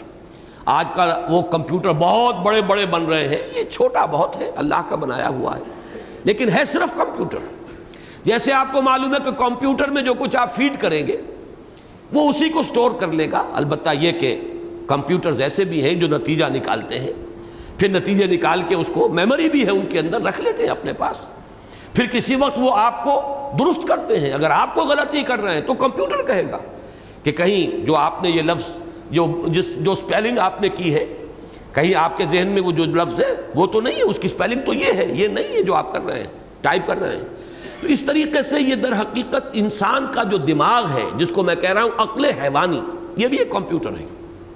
جس طرح کمپیوٹر چاہے کتنا ہی بڑا ہو جائے، کتنا ہی سوفسٹیکیٹڈ ہو جائے، کتنا ہی آگے بڑھ جائے، دار و مدار ہوگا اس کا اس پر کہ جو اس میں فیڈ کیا گیا ہے۔ اس سے آگے جو ہے اس کے آگے وہ نہیں جا سکتا۔ اس فیڈنگ کی بنیاد پر جو ڈیٹا اسے فیڈ کر دیا گیا اس کو پروسیس کر لے گا، اس میں نتیجے نکال لے گا، اس میں جو ہے استنباط اور استنتاج کا معاملہ جو ہے استدلال کرتے ہوئے آگے بڑھے گا۔ بالکل اسی طرح عقل حیوانی جو ہے اس کا تعلق صرف انسان کے حواس سے ظاہر جو کچھ معلومات ملتی ہیں ان کو جمع کرنا، سارٹ آؤٹ کرنا، نتیجہ نکالنا۔ ایک آدمی نے دیکھا کہ دھواں نظر آ رہا ہے، دیکھا دھواں ہے، کہتا ہے آگ لگی ہے، حالانکہ آگ اس نے دیکھی نہیں، لیکن اس کے دماغ کے کمپیوٹر میں پہلے سے یہ چیز موجود ہے کہ جہاں دھواں ہوتا ہے آگ ہوتی ہے، جہاں آگ لگتی ہے دھواں ہوتا ہے، یہ لازم و ملزوم ہے۔ تو اگرچہ میں نے دیکھا دھواں ہے لیکن فیصلہ یہ کیا کہ آگ لگی ہوئی، اس لیے کہ یہ معلومات میرے اس دماغ کے کمپیوٹر کے اندر پہلے سے فیڈ کی ہوئی ہیں۔ تو یوں سمجھئے کہ انسان کا جو علم ہے، علم انسانی، یا یوں کہیے زیادہ ٹو بی مور ایکوریٹ، علم حیوانی، حیوان کا بھی جو کمپیوٹر ہے وہ معمولی شے نہیں ہے، معمولی سے کیڑے کے اندر بھی وہ عقل حیوانی موجود ہے۔ اس کے عقل میں اور ہماری عقل حیوانی میں فرق صرف ہوگا کمیت کا، کوالٹی کا فرق نہیں ہے، کوانٹٹی کا فرق ہے۔ میں نے پہلے بھی مثال دی ہے کبھی، اس لیے کہ یہ بڑی چھوٹی چھوٹی آبزرویشنز ہوتی ہیں لیکن ان سے انسان بڑے نتیجے اخذ کرتا ہے۔ میں نے مثال دی تھی نا کہ سیب گرتے ہیں، سب نہیں دیکھے، لیکن نیوٹن نے دیکھا کہ نتیجہ نکال لیا۔ اور برتن جو ہے کسی ہنڈیا کے اوپر رکھا ہوا ڈھکنا ہلتا ہے، لیکن یہ کہ سب نے دیکھا، کچھ غور نہیں کیا، کسی نے نتیجہ نکال لیا، کوئی طاقت ہے جو اس کو ہلا رہی ہے، معلوم ہوا کہ بھاپ کے اندر کوئی قوت ہے۔ اسی طرح میرا ایک مشاہدہ تھا کہ ایک کیڑا ایک اسٹریٹ لائن میں چل رہا ہے، میں نے ایک تنکا آگے رکھ دیا، اس نے اپنی ڈائریکشن جو ہے چینج کر دی، میں نے پھر وہ تنکا اس کے آگے کیا، پھر اس نے ڈائریکشن چینج کی، 3-4 دفعہ اس نے اپنی ڈائریکشن چینج کی، لیکن اس کے بعد پھر اس نے اس تنکے کے اوپر سے گزرنے کا فیصلہ کیا، اس کو عبور کیا۔ اب آپ یہ دیکھیے کہ وہ سارا پروسیس، فیلنگ بھی ہے، اس نے دیکھا، فیل کیا کوئی چیز آ گئی ہے میرے راستے میں، پھر اس نے اس کا ایک فیصلہ کیا ہے کہ میں اب اس کو ایوائڈ کروں، دائیں بائیں مڑ جاؤں۔ 3-4 دفعہ یہ کرنے کے بعد بالآخر اس نے فیصلہ کیا کہ یہ چیز پیچھا نہیں چھوڑ رہی، I have to overcome it، اب یہ ہرڈل جو ہے مجھے اسے عبور کرنا ہے۔ یہی تو ہمارا سارا پروسیس ہے، اور ہے کیا؟ اسی کو آپ بڑھا لیجئے، اسی کو آپ 1 لاکھ سے 1 کروڑ سے ضرب دے لیجئے۔ ہمارا جو مادی علم ہے، سائنٹیفک جتنی جو نالج ہے، وہ در حقیقت اسی کو بس ضرب دینے والی بات ہے، 1 لاکھ سے 1 کروڑ سے، اس سے زیادہ تو نہیں۔ تو در حقیقت یہاں جو کہا گیا فجعلناہ سمیعا بصیرا، یہ وہ عقل حیوانی اور انسانی علم بحیثیت انسان، روح سے علیحدہ، روح کا معاملہ آگے آئے گا، وہ ہے انا ہدیناہ السبیل، یہ اگلا مرحلہ ہے جو اگلی آیت میں آ رہا ہے۔ پہلا جو ہے چونکہ خلق عالم مادی سے متعلق بات ہو رہی ہے، انا خلقنا الانسان من نطفۃ امشاج نبتلیہ فجعلناہ سمیعا بصیرا، انسان کے لیے اس امتحان میں اور آزمائش میں جو وہ ڈالا گیا ہے، قلزم ہستی سے تو ابرا ہے مانند حباب، اس یہاں خانے میں تیرا امتحان ہے زندگی، تو اللہ تعالیٰ نے اس امتحان میں اس کو ایسے ہی بے یار و مددگار نہیں ڈال دیا ہے، بہت سی صلاحیتوں سے مسلح کر کے ڈالا ہے، بڑی فیکلٹیز ہیں۔ ان میں سے ایک تو یہ فیکلٹیز ہیں جنہیں ہم جانتے ہیں، سماعت ہے، بصارت ہے، حواس ظاہری ہے، پھر یہ کہ ہمارا تعقل کا پروسیس ہے، ہمارا انٹلیکٹ ہے، ہم نتیجے نکالتے ہیں، استنباط، استدلال، استنتاج، انفر کرتے ہیں، وہ چاہے منطق استقرائی ہو اور چاہے وہ استخراجی منطق ہو، ان تمام منطقوں سے ہم اپنے ان معلومات کی بنیاد پر علم کو آگے بڑھاتے ہیں۔ یہ تو ہے اس کے عالم خلق سے متعلق۔ اب فرمایا انا ہدیناہ السبیل، ہم نے اسے راستے کی ہدایت بھی دے دی ہے۔ یہ آیت جو ہے یہ اس میں ذرا غور کرنا پڑے گا رک کر، لیکن یہ کہ پہلے لفظ ہدایت پر غور کر لیجیے اور یہاں بھی جوڑ لیجئے انہی باتوں کو کہ جو میں نے بارہا دہرائی ہیں کہ سورہ بقرہ کے چوتھے رکوع میں دو علم ہیں جن کا کہ قرآن مجید نے تذکرہ کر دیا۔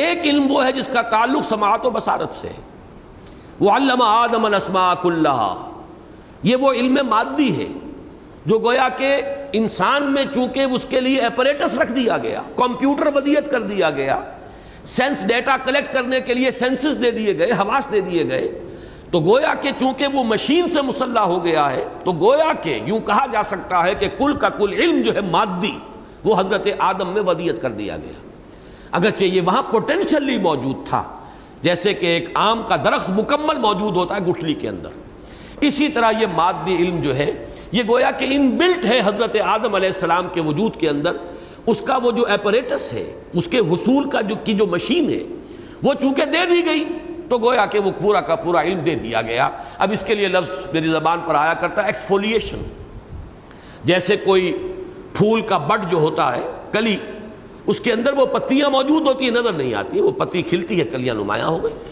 کلی کھلتی ہے پتیاں نمایاں ہو جاتی ہیں۔ اسی طریقے سے یہ ایکسفولیشن اس علم کی ہو رہی ہے جو پوٹینشلی بالقوہ حضرت آدم کو دے دیا گیا تھا۔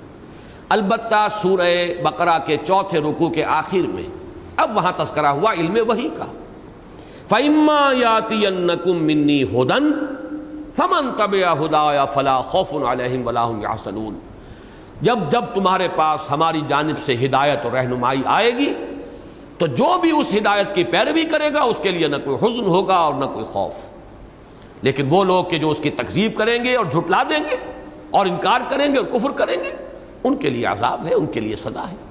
تو یہ جو دو علم ہے، ایک علم مادی ہے، اس کو آپ سائنٹیفک نالج کہیے، تجرباتی علم کہیے، یہ تجرباتی علم گویا کہ کل کا کل حضرت آدم کو دے دیا گیا تھا، اور نسل آدم کے اندر یہ رفتہ رفتہ ایکسفولیشن ہو رہی ہے، تدریجاً وہ کھل رہا ہے اور اس کی کلی جو ہے اور کھلتی چلی جا رہی ہے۔ لیکن دوسری ہے ہدایت، اس ہدایت کا تعلق ہے وحی سے، اور وحی کا تعلق ہے روح کے ساتھ۔ وحی کا لانے والا بھی الروح الامین، الروح القدس، فرشتے روح ہیں۔ وحی کی ریسیپینٹ بھی در حقیقت یہ آنکھ اور کان نہیں ہوتے، اس کو اچھی طرح نوٹ کر لیجئے۔ وحی کی ریسیپینٹ روح ہے، روح محمدی ہے صلی اللہ علیہ وسلم، جس نے روح الامین سے تلقی کی ہے، اور اس کا ریسیپینٹ جو ہے وہ در حقیقت انسان کی اپنی روح، جس کا مسکن قلب ہے۔ یہی وجہ قرآن قلب کو کہتا ہے دیکھتا بھی ہے، یہ دل دیکھتا ہے، فَإِنَّهَا لَا تَعْمَى الْقُلُوبُ وَلَا تَعْمَى الْأَبْصَارُ وَلَكِنْ تَعْمَى الْقُلُوبُ الَّتِي فِي الصُّدُورِ، آنکھیں اندھی نہیں ہوتی، دل اندھے ہو جاتے ہیں جو سینوں کے اندر ہیں۔ ابو جہل کی آنکھیں تو اندھی نہیں تھیں، ابو لہب کی آنکھیں تو بڑی بڑی تھیں، خود بھی انگارے کے مانند تھا، بہت سرخ و سفید رنگت کا مالک، بہت ہی خوب روح اور خوبصورت انسان، آنکھیں بھی بڑی بڑی، اندھی نہیں تھی، لیکن دل اندھا تھا۔ فَإِنَّهَا لَا تَعْمَى الْأَبْصَارُ وَلَكِنْ تَعْمَى الْقُلُوبُ الَّتِي فِي الصُّدُورِ، آنکھیں نہیں اندھی ہوا کرتی، اصل میں تو دل اندھے ہو جاتے ہیں۔ تو یہ دل دیکھتا بھی ہے، دل سنتا بھی ہے، دل سوچتا بھی ہے، دل تفقہ بھی. لہم قلوب لا یفقہون بہا، ان کے دل ہیں لیکن تفقہ نہیں کرتے، سوچتے نہیں. تو معلوم ہوا کہ یہ جو دیکھنا اور یہ جو سننا ہے دل کا، یہ در حقیقت وہ دوسرا شعبہ ہے علم کا، اور وہ ہے در حقیقت انسان کی روح کا سننا، دیکھنا، سوچنا اور سمجھنا. اب یہ ہے وہ بات کہ جو اس دور میں ہمارے بعض بڑے بڑے مفسرین اور بڑے بڑے داعیان دین، بڑے بڑے دانشور اس حقیقت سے محروم ہیں، ایک آنکھ بند ہے ان کی. اب میں یہاں پر ذکر کر دینا چاہتا ہوں مولانا امین احسن اصلاحی صاحب کا. بہت پرانی بات ہے یہ، کم سے کم میں سمجھتا ہوں کہ 30 برس پہلی بات ہوگی تقریباً. میں ملنے گیا حیدرآباد، دکن سے تازہ کتاب چھپی تھی ابقات. یہ شاہ اسماعیل شہید رحمۃ اللہ علیہ کی تصنیف ہے، لیکن ہے فلسفے پر، اور فلسفے کے ساتھ تصوف کے ڈانڈے مل جاتے ہیں. فلسفہ اور تصوف یہ اوپر جا کر ایک ہو جاتے ہیں. ہائر پوئٹری، ہائر فلسفی اور ہائر مسٹسزم، یہ در حقیقت جا کر ایک وحدت بن جاتے ہیں. مولانا اصلاحی صاحب کو چونکہ قد ہے فلسفے سے بھی اور قد ہے تصوف سے بھی، میں حیران ہوا کہ وہ کتاب اٹھا کر جہاں وہ عام طور پر بیکار ردی کاغذ پھینک دیتے تھے وہاں پڑی ہوئی تھی. میں حیران ہوا، کتاب ہے ترجمہ ابقات کا، عربی میں تھی اصل تصنیف ابقات شاہ اسماعیل شہید رحمۃ اللہ علیہ کی. میں نے کہا مولانا یہ یہاں، کہنے ہاں بالکل بیکار شے. میں نے کہا میں لے جاؤں کہ لے جاؤں. میں نے اسے لا کر جو پہلا ابقہ پڑھا ہے تو واقعہ یہ ہے کہ میرا ایک دم جس کو کہنا چاہیے کہ آنکھیں کھل گئی. پہلا ابقہ اس کا زیادہ سے زیادہ 1.5 صفحے کے اندر آیا ہے. اس میں انہوں نے تفصیل بیان کی ہے. علم کے 3 دائرے ہیں. ایک دائرہ ہے علم بالحواس، آنکھ سے، کان سے ہم نے علم حاصل کیا. یہ چیز لال ہے، یہ نیلی ہے، یہ پیلی ہے، یہ سفید ہے، یہ سخت ہے، یہ نرم ہے، سینس آف ٹچ ہے ہمارا. یہ شے کڑوی ہے، یہ میٹھی ہے، یہ نمکین ہے، یہ ہمارا جو بھی ٹیسٹ کا ہے. یہ اس سے علم بالحواس حاصل ہو گیا. دوسرا دائرہ انسانی علم کا علم بالعقل ہے. یہ ہے وہ کمپیوٹر، اسی سینس ڈیٹا کو پروسیس کر کے نتیجہ نکالنا، پھر قدم بقدم آگے بڑھنا. اسی سے ہمارا یہ مادہ علم اور سائنٹیفک نالج آگے بڑھ رہا ہے. یہ علم بالعقل ہے. البتہ عقل جو ہے کچھ گھوڑے اور آگے دوڑاتی ہے. وہ اس کائنات کی گتھی کو سلجھانے کے لیے، اس کا نام فلسفہ ہے، اصول بیان کرتی ہے، اصول معین کرتی ہے، صغرا کبرا جوڑتی ہے، پھر نتیجے نکالتی ہے. اس کا نام فلسفہ ہے. یہ بھی عقل کا پروسیس ہے. لیکن یہ کہ ایک تیسرا علم کا دائرہ ہے علم بالقلب، دل کے ذریعے سے علم کا حصول. یہ ہے در حقیقت جس کے آج کل کے ہمارے جو ریشنلسٹ علماء ہیں، یا یوں کہیے کہ جن پر کچھ زیادہ گہرا اثر ہو گیا ہے محمد ابن عبد الوہاب نجدی رحمۃ اللہ علیہ کی تحریک کا. ان کا اپنا ایک مزاج تھا. انہوں نے واقعتاً بڑی وقیع خدمات سر انجام دی ہیں. جو توہماتی شرک تھا اس کی بیخکنی کی ہے، اور جو بدعات اور رسومات کا تومار تھا اس سے مسلمانوں کو نجات دلائی ہے. یہ 2 ان کی بہت بڑی خدمات ہیں، رسومات و بدعات کا ابطال اور توہماتی شرک کی نفی. لیکن چونکہ ان کا اپنا ذہن بھی نہ فلسفیانہ تھا، نہ اس کے اندر کوئی تصوف کی طرف جو ہے رجحان موجود تھا، لہذا وہ حصہ جو ہے ان کے ان تعلیمات کے اندر بالکل کورا، خالی، کلین سلیٹ. تو یہ حضرات جو ہے یہ اس علم بالقلب کو نہیں مانتے. حالانکہ یہ علم بالقلب در حقیقت اس کی بلند ترین شکل وہی ہے. نوٹ کر لیجئے اس کو، ٹاپ پر ہے وہی نبوت. لیکن اس کی کمتر شکلیں کیا ہیں، جن کو ہم الہام کہتے ہیں، جس کو ہم کشف کہتے ہیں، جس کو رؤیائے صادقہ کہتے ہیں، جس کو مبشرات کہتے ہیں، جس کو القاء کہتے ہیں، جس کو تحدیث کہتے ہیں. یہ تمام چیزیں ہیں جو باقی ہیں. وہی نبوت کا سلسلہ ختم ہوا ہے محمد الرسول اللہ صلی اللہ علیہ وسلم. انسان خواب دیکھتا ہے اور یہ انسان کا تجربہ ہے. ایسے میں سمجھتا ہوں کہ بہت سے لوگوں کا ذاتی تجربہ ہوگا کہ کوئی واقعہ خواب میں دیکھا اور چند دن کے بعد وہی واقعہ ظہور پذیر ہو گیا. کہاں سے یہ علم حاصل ہوا؟ کہاں سے دیکھا اس نے؟ اس کے سان گمان میں نہیں تھا، لیکن اس نے وہ واقعہ دیکھا ہے خواب میں جو چند دنوں کے بعد بعین ہی عالم واقعہ کے اندر رونما ہو گیا.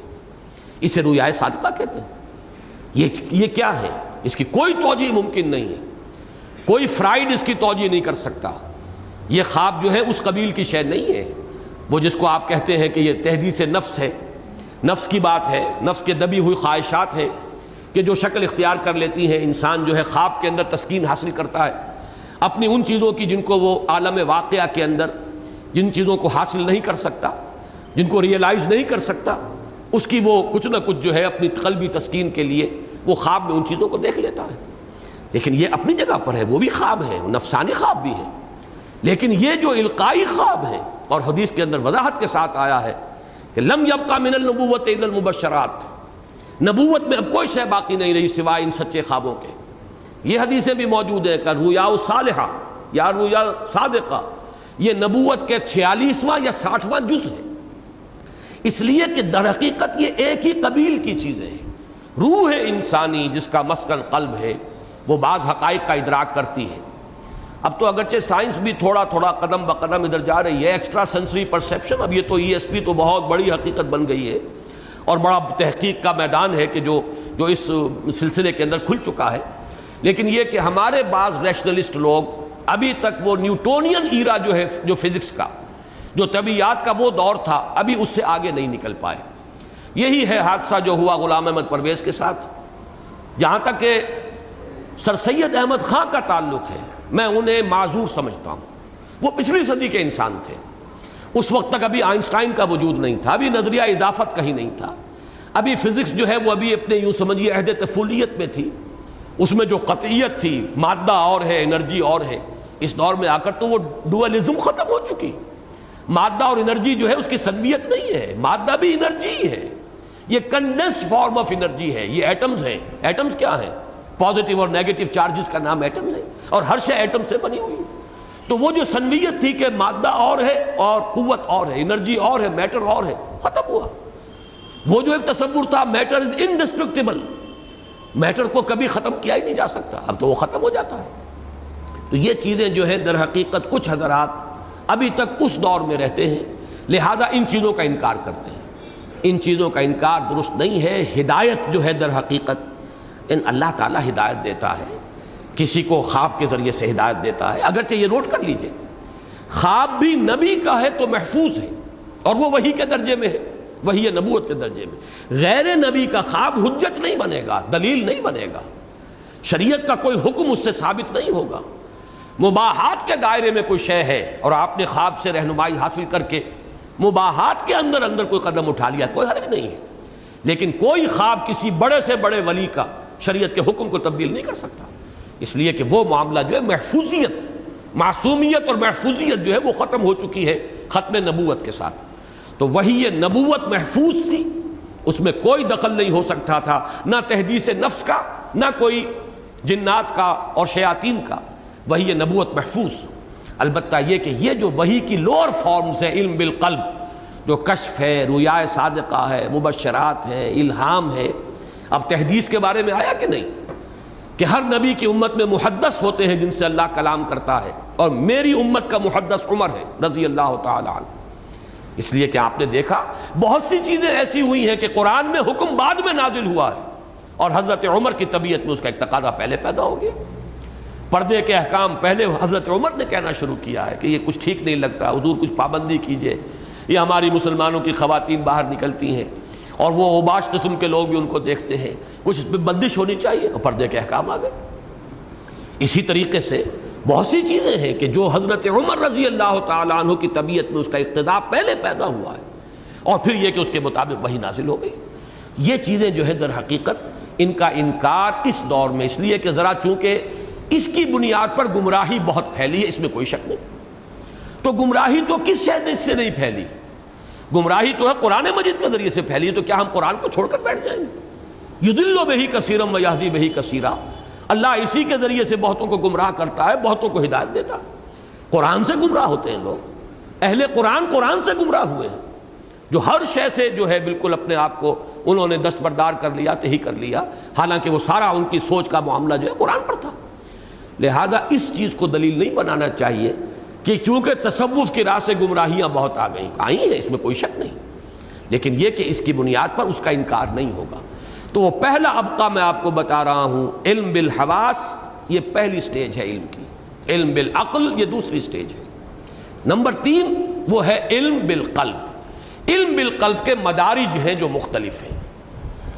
اللہ تعالیٰ کسی کو کوئی بات کسی کے دل میں ڈال دیتا ہے، کوئی سوجھ بصیرت عطا کر دیتا ہے، اس کے اندر کوئی خاص جو ہے ایسی صلاحیت پیدا کر دیتا ہے کہ وہ حقیقت تک رسائی حاصل کرتا ہے۔ یہ تمام چیزیں جو ہیں یہ اس ہدایت میں آئیں گی۔ اِنَّا هَدَيْنَاهُ السَّبِيلَ، ہم نے اسے راستے کی ہدایت بخش دی ہے۔ اس راستے کی ہدایت جیسا کہ میں نے عرض کیا ایک جبلی ہدایت بھی ہمارے اندر ہے اور وہ مادی سطح پر ہے، جس کی سب سے بڑی مثال یہ ہے کہ بچہ پیدا ہوتا ہے نومولود، اور معلوم ہوتا ہے کہ اسے پہلے سے کسی نے سکھایا ہوا تھا کہ اس کی غذا کہاں ہے اور کیسے اسے چوسنا ہے۔ وہ ماں کی چھاتی سے چمٹتا ہے اور وہ دودھ پینا شروع کر دیتا ہے۔ اگر کہیں کسی بچے کو اس کی جبلت کے اندر یہ بات اللہ نے نہ ڈالی ہوتی تو کیسے ٹرین کرتے آپ، کیسے سکھاتے اسے؟ تو ایک جبلی ہدایت ہے کہ جو انسان نے حیوانات تک کے اندر رکھی، لیکن انسانی ہدایت در حقیقت روح انسانی کے اندر انہیرنٹ موجود ہے۔ یہ بات جو ہے میں نے میرے جو کتاب ہے نبی اکرم صلی اللہ علیہ وسلم کا مقصد بعثت، اس میں 3 لطائف کو میں نے بیان کیا ہے، لطیفہ نفس، لطیفہ قلب، لطیفہ روح۔ لطیفہ نفس کے اندر بھی خیر اور شر کی تمیز جو ہے اللہ نے بدیعت کر دی ہے۔ چنانچہ وہ آیت ذہن میں رکھیے وَنَفْسٍ وَمَا سَوَّاهَا فَأَلْهَمَهَا فُجُورَهَا وَتَقْوَاهَا، اور یہ نفس کی بات ہو رہی ہے ابھی۔ نفس انسانی بھی عام جو حیوانات کے نفوس ہیں ان سے ایک بالا تر لیول پر ہے۔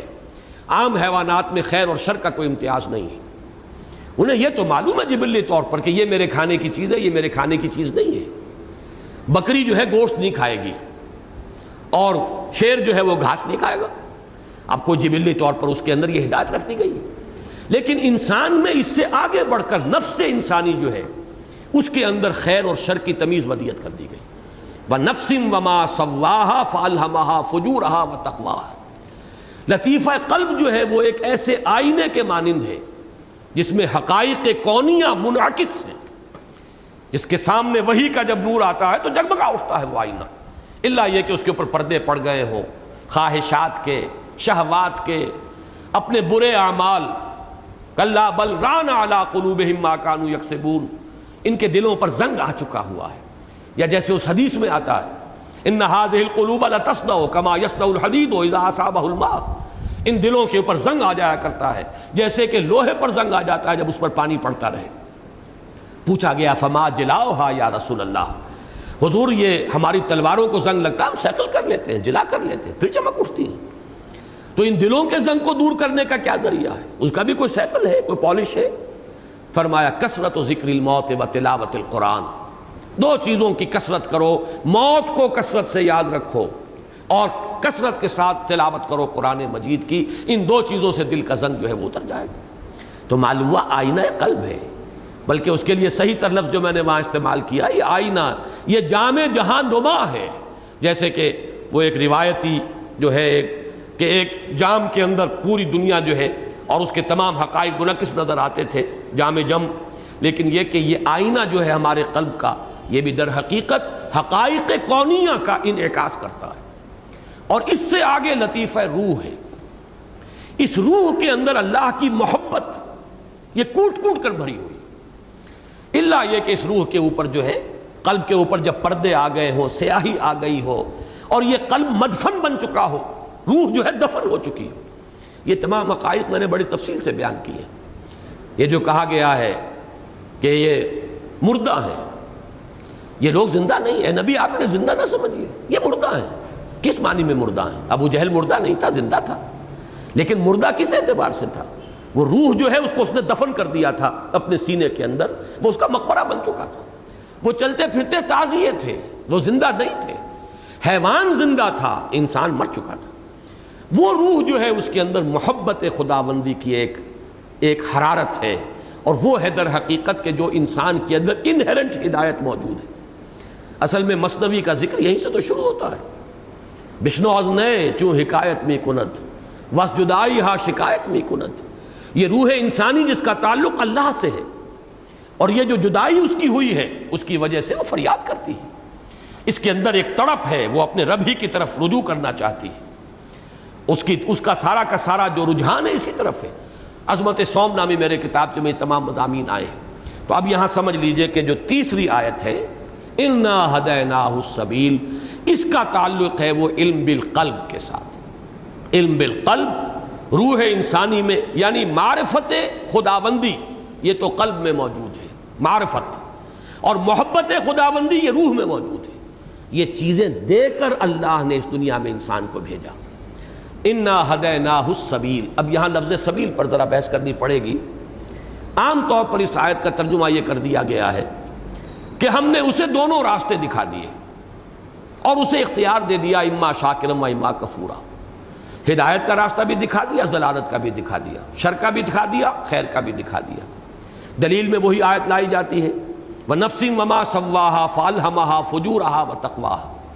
میں ادب کے ساتھ اس سے ان تمام حضرات سے اختلاف کرتے ہوئے، اور اللہ کا شکر ہے اکثر مواقع پر مجھے پھر اپنے ایک فکر کے لیے یا سوچ کے لیے دلیل مل جاتی ہے امام راضی کے ہم۔ امام راضی نے وہ قول بھی نقل کیا ہے اور کافی اس کی طرف اپنا رجحان بھی ثابت کیا ہے، اور وہ یہ کہ سبیل سے مراد یہاں دو راستے نہیں ہیں، سبیل تو ایک ہی ہے۔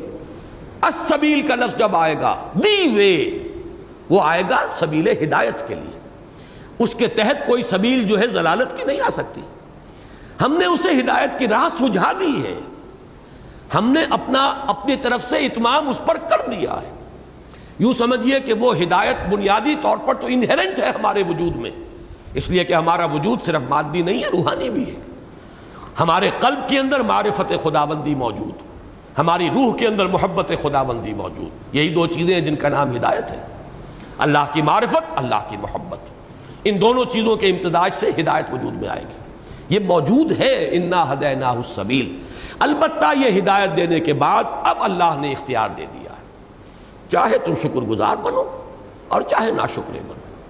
یہ اختیار اگر نہ ہو تو پھر حساب کتاب کا کوئی سوال نہیں، یہ اختیار اگر نہ ہو تو پھر امتحان کا فلسفہ جو ہے وہ باطل ہو جائے گا۔ اس لیے کہ اگر کسی کے پاس کوئی اختیار ہی نہیں، یہ ضرور ہے کہ اختیار ہمارا بہت کم ہے، بہت زیادہ نہیں ہے، ہمارے وجود پر جبر کا عنصر غالب ہے، اور یہ جدید سائنس جو ہے یہ اس کو ثابت کرتی چلی جا رہی ہے۔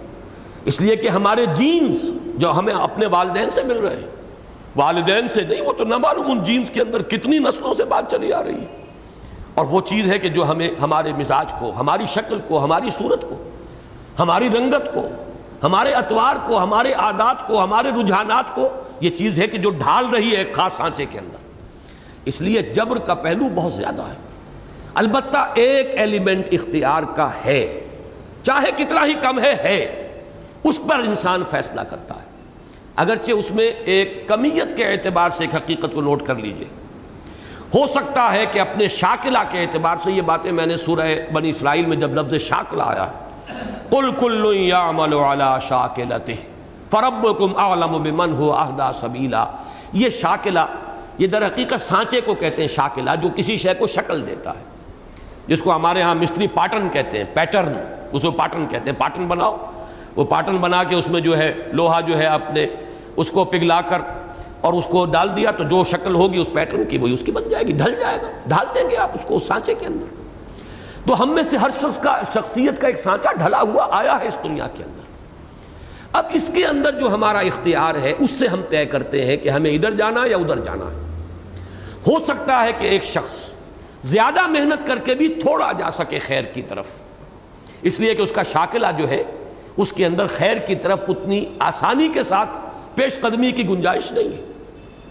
لیکن یہ کہ ایک دوسرا شخص جس کو شاکلہ ایسا ملا ہو، ماحول ایسا ملا ہو، ایک طرف شاکلہ ایک طرف ماحول ہے، اچھا ماحول ملا، اچھے آباء و اجداد کے جینز بھی آ رہے ہیں، لیکن یہ کہ یہ شخص اگر نیکی میں بہت آگے بھی نکل جاتا ہے تو ایک شخص کے جو اس اعتبار سے ہینڈی کیپڈ ہے، وہ تھوڑا بھی جائے گا تو اللہ کے ہاں ہو سکتا ہے کہ وہ تھوڑا جانے والا جو ہے وہ آگے شمار ہو، اس کا درجہ جو ہے بلندر ہو جائے، اس لیے کہ اس نے اس ہینڈی کیپ کے باوجود کہ اس کے لیے لیمیٹیشنز تھی، اس کے لیے رکاوٹیں زیادہ تھی، وہ اگر خیر کی طرف بڑھا ہے تو وہ زیادہ قابل قدر ہو جائے گا اس شخص کی نسبت جس کا شاکلہ اور جس کا انوائرمنٹ، جس کا ماحول نیکی کی طرف ترغیب دلانے والا تھا، وہ اگر زیادہ بھی کر گیا ہے تو شاید اس کم کے مقابلے میں وہ پیچھے شمار ہو جائے۔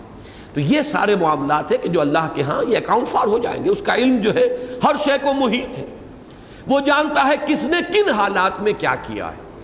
یہ نہیں کہ کس نے کیا کیا صرف اس اعتبار سے فیصلہ نہیں ہوگا، کس نے کن حالات میں کیا کیا، کس شاکلہ میں اس کی اچیومنٹ کیا ہے، کس ماحول میں اس نے کیا اچیو کیا ہے.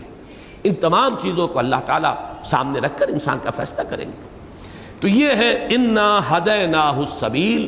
اصل میں یہاں دو راستے مراد نہیں، ایک ہی راستہ. میں نے آج کافی محنت کر کے قرآن مجید کی آیات کے اندر سے تلاش کیا تو کہیں بھی السبیل کا لفظ جو ہے کسی غلط راستے کی طرف نہیں آیا. الم تر الی الذین اوتوا نصیبا من الکتاب یشترون الضلالۃ ویریدون ان تضلوا السبیل. السبیل یہ صراط مستقیم کے لیے آئے گا. سیدھے راستے سے وہ بھٹک گئے، وہ بھٹک رہے ہیں. بل زین للذین کفروا مکرہم وصدوا عن السبیل. السبیل روک دیے گئے السبیل سے یعنی سیدھے راستے سے، راہ حق سے. انتم اضللتم عبادی ہؤلاء ام ہم ضلوا السبیل. سورۃ الفرقان. کہا جائے گا کہ کیا تم نے میرے ان بندوں کو گمراہ کیا تھا یا وہ خود ہی صراط مستقیم سے بھٹک گئے تھے. تو السبیل یہ میرے پاس تو 6 ہیں یہاں پر جو میں نے حوالے جمع کیے ہیں. ان میں بہت اہم ہے سورہ احزاب کی آیت نمبر 67.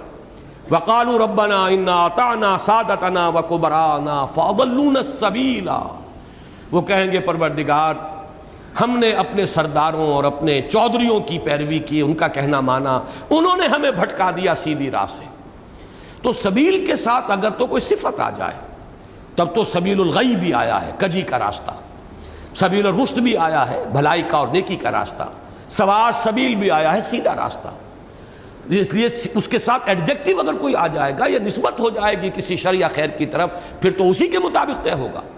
لیکن جب وہ بغیر کسی اضافی نسبت کے، بغیر کسی صفت کے اگر وہ آتا ہے الف لام کے ساتھ تو قرآن مجید میں کہیں بھی مثال موجود نہیں ہے کہ وہ سوائے صراط مستقیم یا سیدھی راہ یا راہ حق کے کہیں بھی کسی اور مفہوم میں استعمال ہوا. اس لیے یہاں قطعیت کے ساتھ میں یہ رائے دے رہا ہوں. اور اگر یہ امام راضی کے ہاں یہ بات مجھے نہ مل جاتی تو شاید اس قدر میں جزم کے ساتھ یہ بات نہ کہہ سکتا. لیکن یہ ہے کہ وہاں چونکہ مجھے تائید مل گئی ہے تو پورے وثوق کے ساتھ کہہ رہا ہوں. انا ہدیناہ السبیل، ہم نے اسے صحیح راہ کی ہدایت دے دی. اور یہ انہیرنٹ ہے اس میں. اصل میں یہی تو معاملہ ہے علم نفسیات. اب ہمارے پاس تو علم النفس وہی ہے کہ جو مغرب کے اندر پروان چڑھا ہے. اس نفسیات کی روح سے تو خواب صرف ایک ہی قسم کے ہیں، وہی دبی ہوئی خواہشات، دبی ہوئی حسرتیں وہی ہیں کہ جو خواب کی صورت دھار لیتی ہیں. وہ تحدیث نفس کو جانتے ہیں، وہ کوئی الہامی خواب کو وہ نہیں جانتے، مبشرات سے وہ واقف نہیں ہے. وہ کوئی رؤیائے صالحہ اور رؤیائے صادقہ جو ہے وہ ان کے ہاں سرے سے اس کا کوئی گزر ہی نہیں. وہ انسان کے وجود کے ایک ہی حصے کو جانتے ہیں، وہ مادی اور حیوانی وجود ہے. وہ انسان کے وجود کے اس روحانی عنصر جو ہے اس سے واقف ہی نہیں.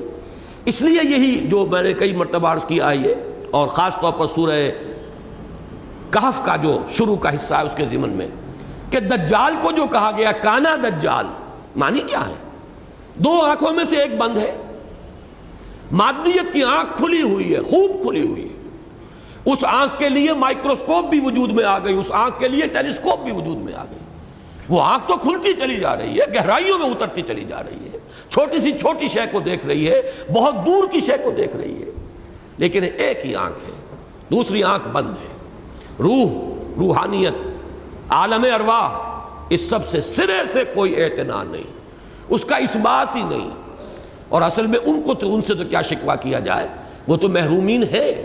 شکوہ ہوتا ہے تو ہمارے ہاں کے لوگ جو انہی کے زیر اثر وہی عقلیت، سائنٹیفک ریشنلزم جس کا غلبہ جو ہے 19ویں صدی کے آخری حصے میں بہت ہی گہرا ہو گیا تھا، وہ اس طریقے سے پرمیٹ کیے ہوئے ہیں کہ یہ دوسرے حقائق جو ہیں ان کی صاف نفی کر دی جاتی. بہرحال یہاں نوٹ کر لیجئے کہ میرے نزدیک اور اس کی تائید امام راضی کے ہاں موجود ہے کہ یہاں انا ہدیناہ السبیل سے مراد ہم نے اسے صراط حق، سواء سبیل، صراط مستقیم کی ہدایت دے دی ہے. اب اختیار ہے اما شاکرا و اما کفورا. اس میں یہ کہ چاہے شکر گزار بنو اور چاہے کفران نعمت کرو. اس میں بھی اس دوسری تعویل کے حوالے سے جو حقیقت میرے سامنے آئی ہے اس پر توجہ کیجئے. یہ شکر کس بات کا؟ یوں کیوں نہیں کہا کہ چاہے مومن بن جاؤ چاہے کافر بن جاؤ؟ یوں کیوں نہیں کہا کہ چاہے خیر کا کام کرو چاہے شر کا کام کرو؟ یہ شکور اور کفور کا لفظ کیوں آیا؟ اما شاکرا و اما کفورا۔ میرے نزدیک اس کا تعلق ہے اسی ہدایت کی نعمت سے۔ ہم نے تو تمہارے اندر ہدایت کی نعمت ودیت کر دی، اب تمہارا فیصلہ ہے چاہے اس کی قدر کرو چاہے نہ کرو۔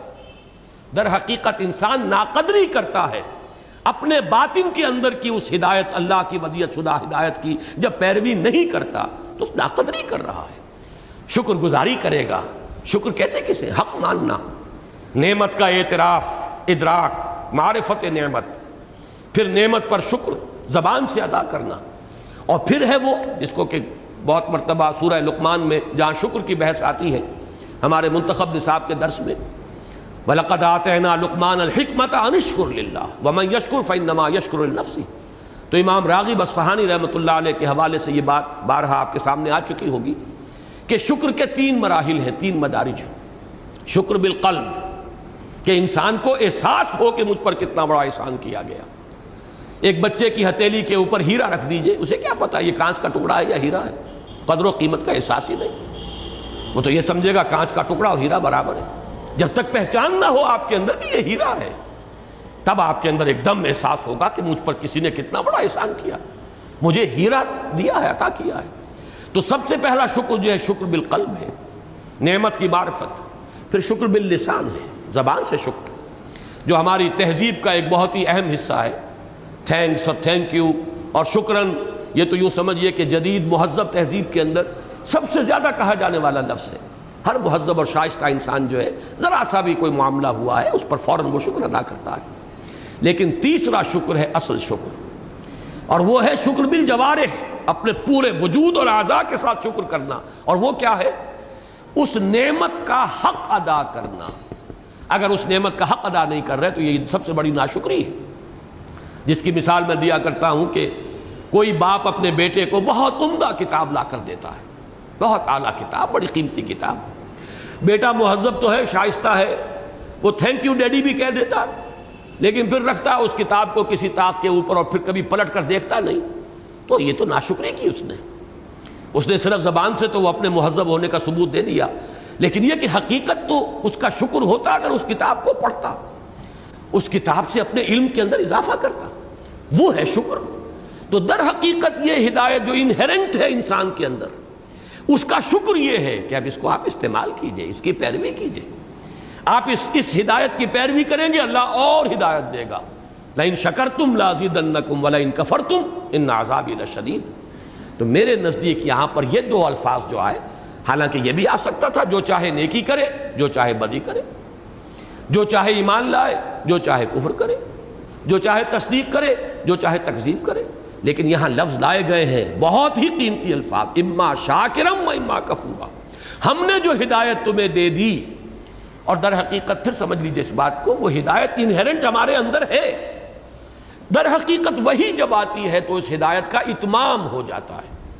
اب یہ مباحث ہمارے منتخب نصاب میں بار بار آ چکے ہیں۔ چنانچہ ایمان، نور ایمان کی ترکیب ہم نے دیکھا ہے کہ 2 انوار سے ہوتی ہے، ایک نور فطرت اور ایک نور وحی۔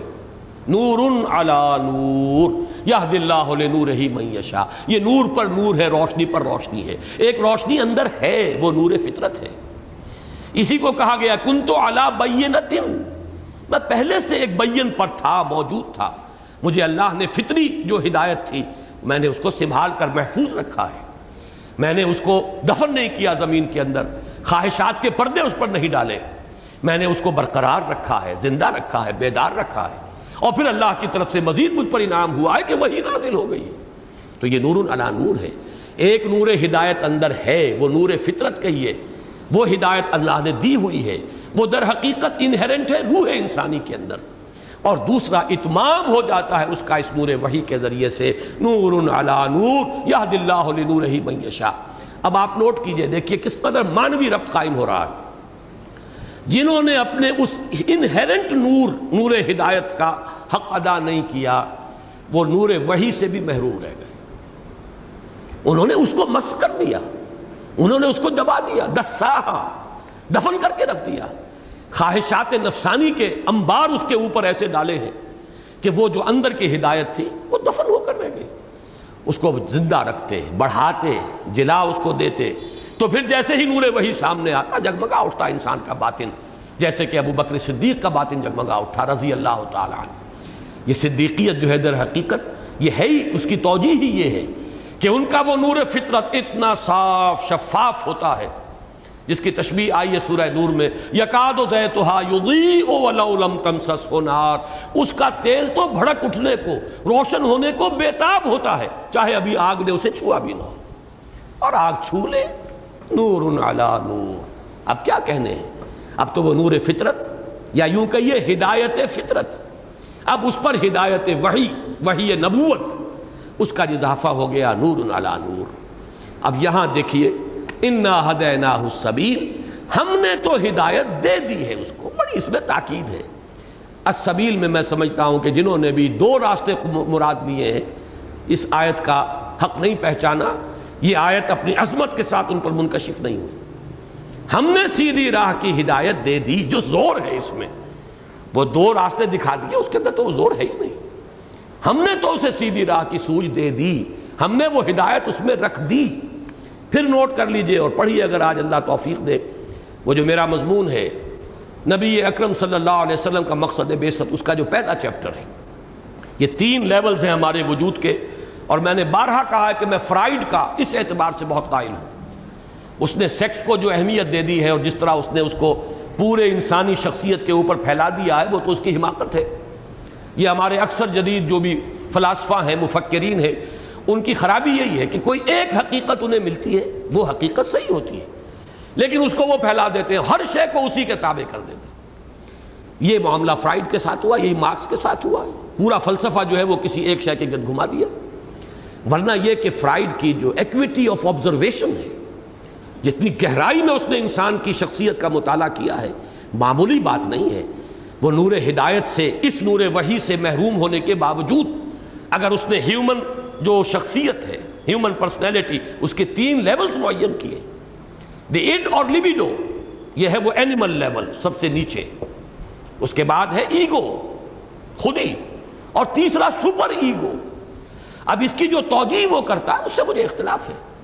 3 لیولز کا پہچان لینا معمولی بات نہیں ہے، یہ خود اپنی جگہ پر ایک بڑی اچیومنٹ ہے، اور مجھے قرآن میں وہی 3 لیول ملے۔ ہمارے صوفیاء نے اگرچہ 6 بیان کیے ہیں، لطائف 6 کہلاتے ہیں ہمارے ہاں، نفس، قلب، روح، سر، خفی اور اخفا، لیکن یہ کہ میں ان 3 کے بہرحال مجھے کہیں اس کی بنیاد اور اساس قرآن میں نہیں ملی۔ البتہ ان 3 کی ہے، نفس، قلب، روح۔ نفس کے بارے میں فرمایا وہ بھی اندھا بہرا نہیں ہے، نفس بھی انسان کا نفس ہے، یہ کسی عام حیوان کا نفس نہیں ہے، یہ ایک ہائر لیول پر ہے، اس میں بھی نیکی اور بدی کا امتیاز موجود ہے۔ وَنَفْسٍ وَمَا سَوَّاهَا فَأَلْهَمَهَا فُجُورَهَا وَتَقْوَاهَا۔ اس سے آگے آئیے قلب، یہ تو آئینہ جہاں نما ہے، اس میں حقائق کونیہ، معرفت، یہاں تک کہ معرفت خداوندی اس کے اندر موجود ہے۔ اس سے آگے آئیے روح، اس میں محبت خداوندی، اس میں ایک تڑپ ہے اللہ ہی کی طرف رجوع کرنے کی، اللہ ہی کی طرف اس کا رخ ہے۔ وہ شعر اس وقت شاید زبان پہ نہیں آ رہا، اپنے مرکز کی طرف مائل پرواز تھا حسن، بھولتا ہی نہیں عالم تیری انگڑائی کا۔ یہ دوسرا مصرع ذرا ذہن سے نکال دیجئے، مجھے پڑھنا بھی نہیں چاہیے تھا لیکن شعر نہ بنتا اس کے بغیر، لیکن یہ کہ اپنے مرکز کی طرف مائل پرواز تھا حسن۔ یہ جو ہمارے اندر روح ہے، یہ در حقیقت اس کا تعلق ذات باری تعالیٰ کے ساتھ ہے۔ قُلِ الرُّوحُ مِنْ أَمْرِ رَبِّي، اور اس کی پرواز، اس کی توجہ اسی کی طرف، الا یہ کہ آپ اس کو دفن کر دیں، اس کے اوپر اتنے انبار ڈال دیں خواہشات و شہوات کے، اور معاصی کا اتنی کالک تھوپ دیں، جیسے کہ حدیث میں آیا ہے کہ جب انسان گناہ کرتا ہے تو قلب کے اوپر ایک سیاہ دھبا پڑ جاتا ہے، توبہ کرتا ہے تو پاک ہو جاتا ہے، صاف ہو جاتا ہے، پھر شفاف، نہیں کرتا پھر گناہ کرتا ہے ایک اور داغ، پھر گناہ کرتا ہے ایک اور داغ بڑھتے بڑھتے پھر حضور نے اپنی مٹھی کو بند کیا، پھر دل ایسے بند ہو جاتا ہے، اب اس کے اندر حق کے دیکھنے کی صلاحیت نہیں رہی، حق کے قبول کرنے کی صلاحیت نہیں رہی، سلب کر لی گئی۔ ختم اللہ علی قلوبہم وعلی سمعہم وعلی ابصارہم غشاوہ ولہم عذاب عظیم۔ یہ طبع اللہ اور ختم اللہ در حقیقت یہی فینومینن ہے کہ کرتے کرتے کلا بل ران علی قلوبہم ما کانوا یکسبون، جو کرتوت انہوں نے کیے اس کی وجہ سے ان کے دلوں کے اوپر زنگ آ چکا ہے، اب یہ حقائق کو دیکھنے سے محروم کر دی گئی، توفیق سلب ہو گئی۔ تو یہ تین چیزیں، تین لطائف، اور ان تینوں کے اندر ان تین ہدایتوں کا ہونا، نفس میں ہدایت خیر و شر، الہمہا فجورہا و تقواہا، قلب کے اندر ایک تعقل، تفقہ، دیکھنا، اس کی اپنی بصیرت ہے، اس کی اپنی سماعت ہے، اس کا اپنا تفقہ ہے، اس کا اپنا تعقل ہے، جو بالکل جدا ہے اس دماغ کے، اس پروسیس جو اس کا کمپیوٹر کا، اس سے بالکل علیحدہ اور انڈیپینڈنٹ ہے۔ اور پھر اس کے ساتھ ہی جیسا کہ میں نے عرض کیا، روح کے اندر محبت خداوندی کی ایک دھیمی سی آنچ تو موجود ہے، بھڑک اٹھتی ہے یہ ذرا، یہ روح جو اگر اس کے سامنے وہ نور وحی آ جائے وہ بھڑک جائے گی، پھر وہ محبت جو ہے وہ ایک بہت بھڑکتی ہوئی آگ کے مانند ہوگی، شعلہ جوالا ہوگی۔ انا ہدیناہ السبیل اما شاکرا و اما کفورا، ہم نے اس کو ہدایت دے دی ہے صحیح راہ کی، سیدھے راستے کی، اب یہ اس کا اختیار ہے، چاہے وہ اس ہدایت کا شکر ادا کرے، اس کا حق ادا کرے، اس کی پیروی کرے اور اس کے اندر اضافہ کرتا چلا جائے۔ لئن شکرتم لازیدنکم ولئن کفرتم ان عذابی لشدید، اور چاہے کفران نعمت کرے، اس ہدایت کو، یہاں پہ میں چونکہ اب وقت ختم ہو رہا ہے، غالباً یہ ٹیپ بھی اب ختم ہوا چاہتی ہے، تو میں وہ آیت جو ہے غالباً 8ویں پارے کی آخری آیت ہے، اس پر بڑی ایک شد و مد کے ساتھ میں نے ایک مرتبہ گفتگو کی تھی، وہ یاد آ رہی ہے۔ وَنُقَلِّبُ أَفْئِدَتَهُمْ وَأَبْصَارَهُمْ كَمَا لَمْ يُؤْمِنُوا بِهِ أَوَّلَ مَرَّةٍ، حقیقت کا انکشاف جیسے ہی ہو اگر انسان فوراً قبول کر لے تو اب اس کے اندر استعداد بڑھے گی، اور اگر انکشاف ہوا، آپ پر حق واضح ہو گیا، صحیح بات یہ ہے، دل نے گواہی دے دی، گویا کہ اللہ کی حجت آپ پر قائم ہو گئی، اب کوئی مصلحت آڑے آ گئی، کوئی تعصب، کوئی ضد، کوئی ہٹ دھرمی، انکشاف حق کے بعد اگر آپ نے روگردانی کی تو اللہ تعالیٰ فرماتا پھر میں نگاہوں کو الٹ دیتا ہوں، دلوں کو الٹ دیتا ہوں، اب اس کے اندر صلاحیت ہی سلب ہو جائے گی۔ یہ ہے خذلان الہی، توفیق ختم، صلاحیت ختم۔ اور اس کو میں نے بارہا عرض کیا ہے کہ یہ فزیکل لیول پر بھی یہ ثابت ہے، ہمارے یہ اعضاء اور جوارح جس مقصد کے لیے اللہ نے دیے ہیں اگر استعمال نہ کیا جائے پھر وہ ان کے اندر سے صلاحیت سلب ہو جاتی ہے۔ آپ پلاسٹر لگا دیجئے، اس کوہنی کا جو جوڑ ہے اسے چند مہینے جو ہے پلاسٹر میں رکھیے، اس کے بعد یہ لاک ہو جائے گا، پھر اس کے اندر حرکت نہیں رہے گی۔ آنکھوں پر پٹی باندھ دیجئے، اگر آپ نے بہت طویل عرصے تک آنکھوں پر پٹی باندھے رکھی، آنکھوں کی بینائی سلب ہو جائے گی۔ جو بھی صلاحیت اور استعداد ہے اس کو استعمال کرو گے بڑھے گی، اور اگر اس کو استعمال نہیں کرو گے اس کی صلاحیت جو ہے سلب ہونی شروع ہو جائے گی۔ تو باطنی استعداد جو ہے ہدایت کی پہچان، معرفت اور اس کا اتباع اگر انسان نہیں کرتا، کسی مصلحت، کسی ضد، کسی تعصب، کسی ہٹ درمی کے باعث، کسی عصبیت کی وجہ سے، کسی تحزب کی وجہ سے، تو انسان کے اندر سے وہ صلاحیت جو ہے سلب ہو جاتی ہے۔ وَنُقَلِّبُ أَفْئِدَتَهُمْ وَأَبْصَارَهُمْ كَمَا لَمْ يُؤْمِنُوا بِهِ أَوَّلَ مَرَّةٍ، پہلی مرتبہ جب انکشاف حقیقت ہوا، اگر نہیں تصدیق کی، نہیں مانا، ہم ان کے دلوں کو الٹ دیں گے، ان کی نگاہوں کو پلٹ دیں گے، پھر وہ حقیقت کو دیکھ نہیں سکیں گے اور حقیقت کا ادراک انہیں اپنے قلب سے حاصل نہیں ہو سکے گا۔ آج انہی 4 آیات تک ہمارا درس جو ہے جا سکا ہے، اب انشاءاللہ اگلے ہفتے کو ہم آگے بڑھیں گے۔ بارک اللہ لی و لکم فی القرآن العظیم ونفعنی و ایاکم بالآیات والذکر الحکیم۔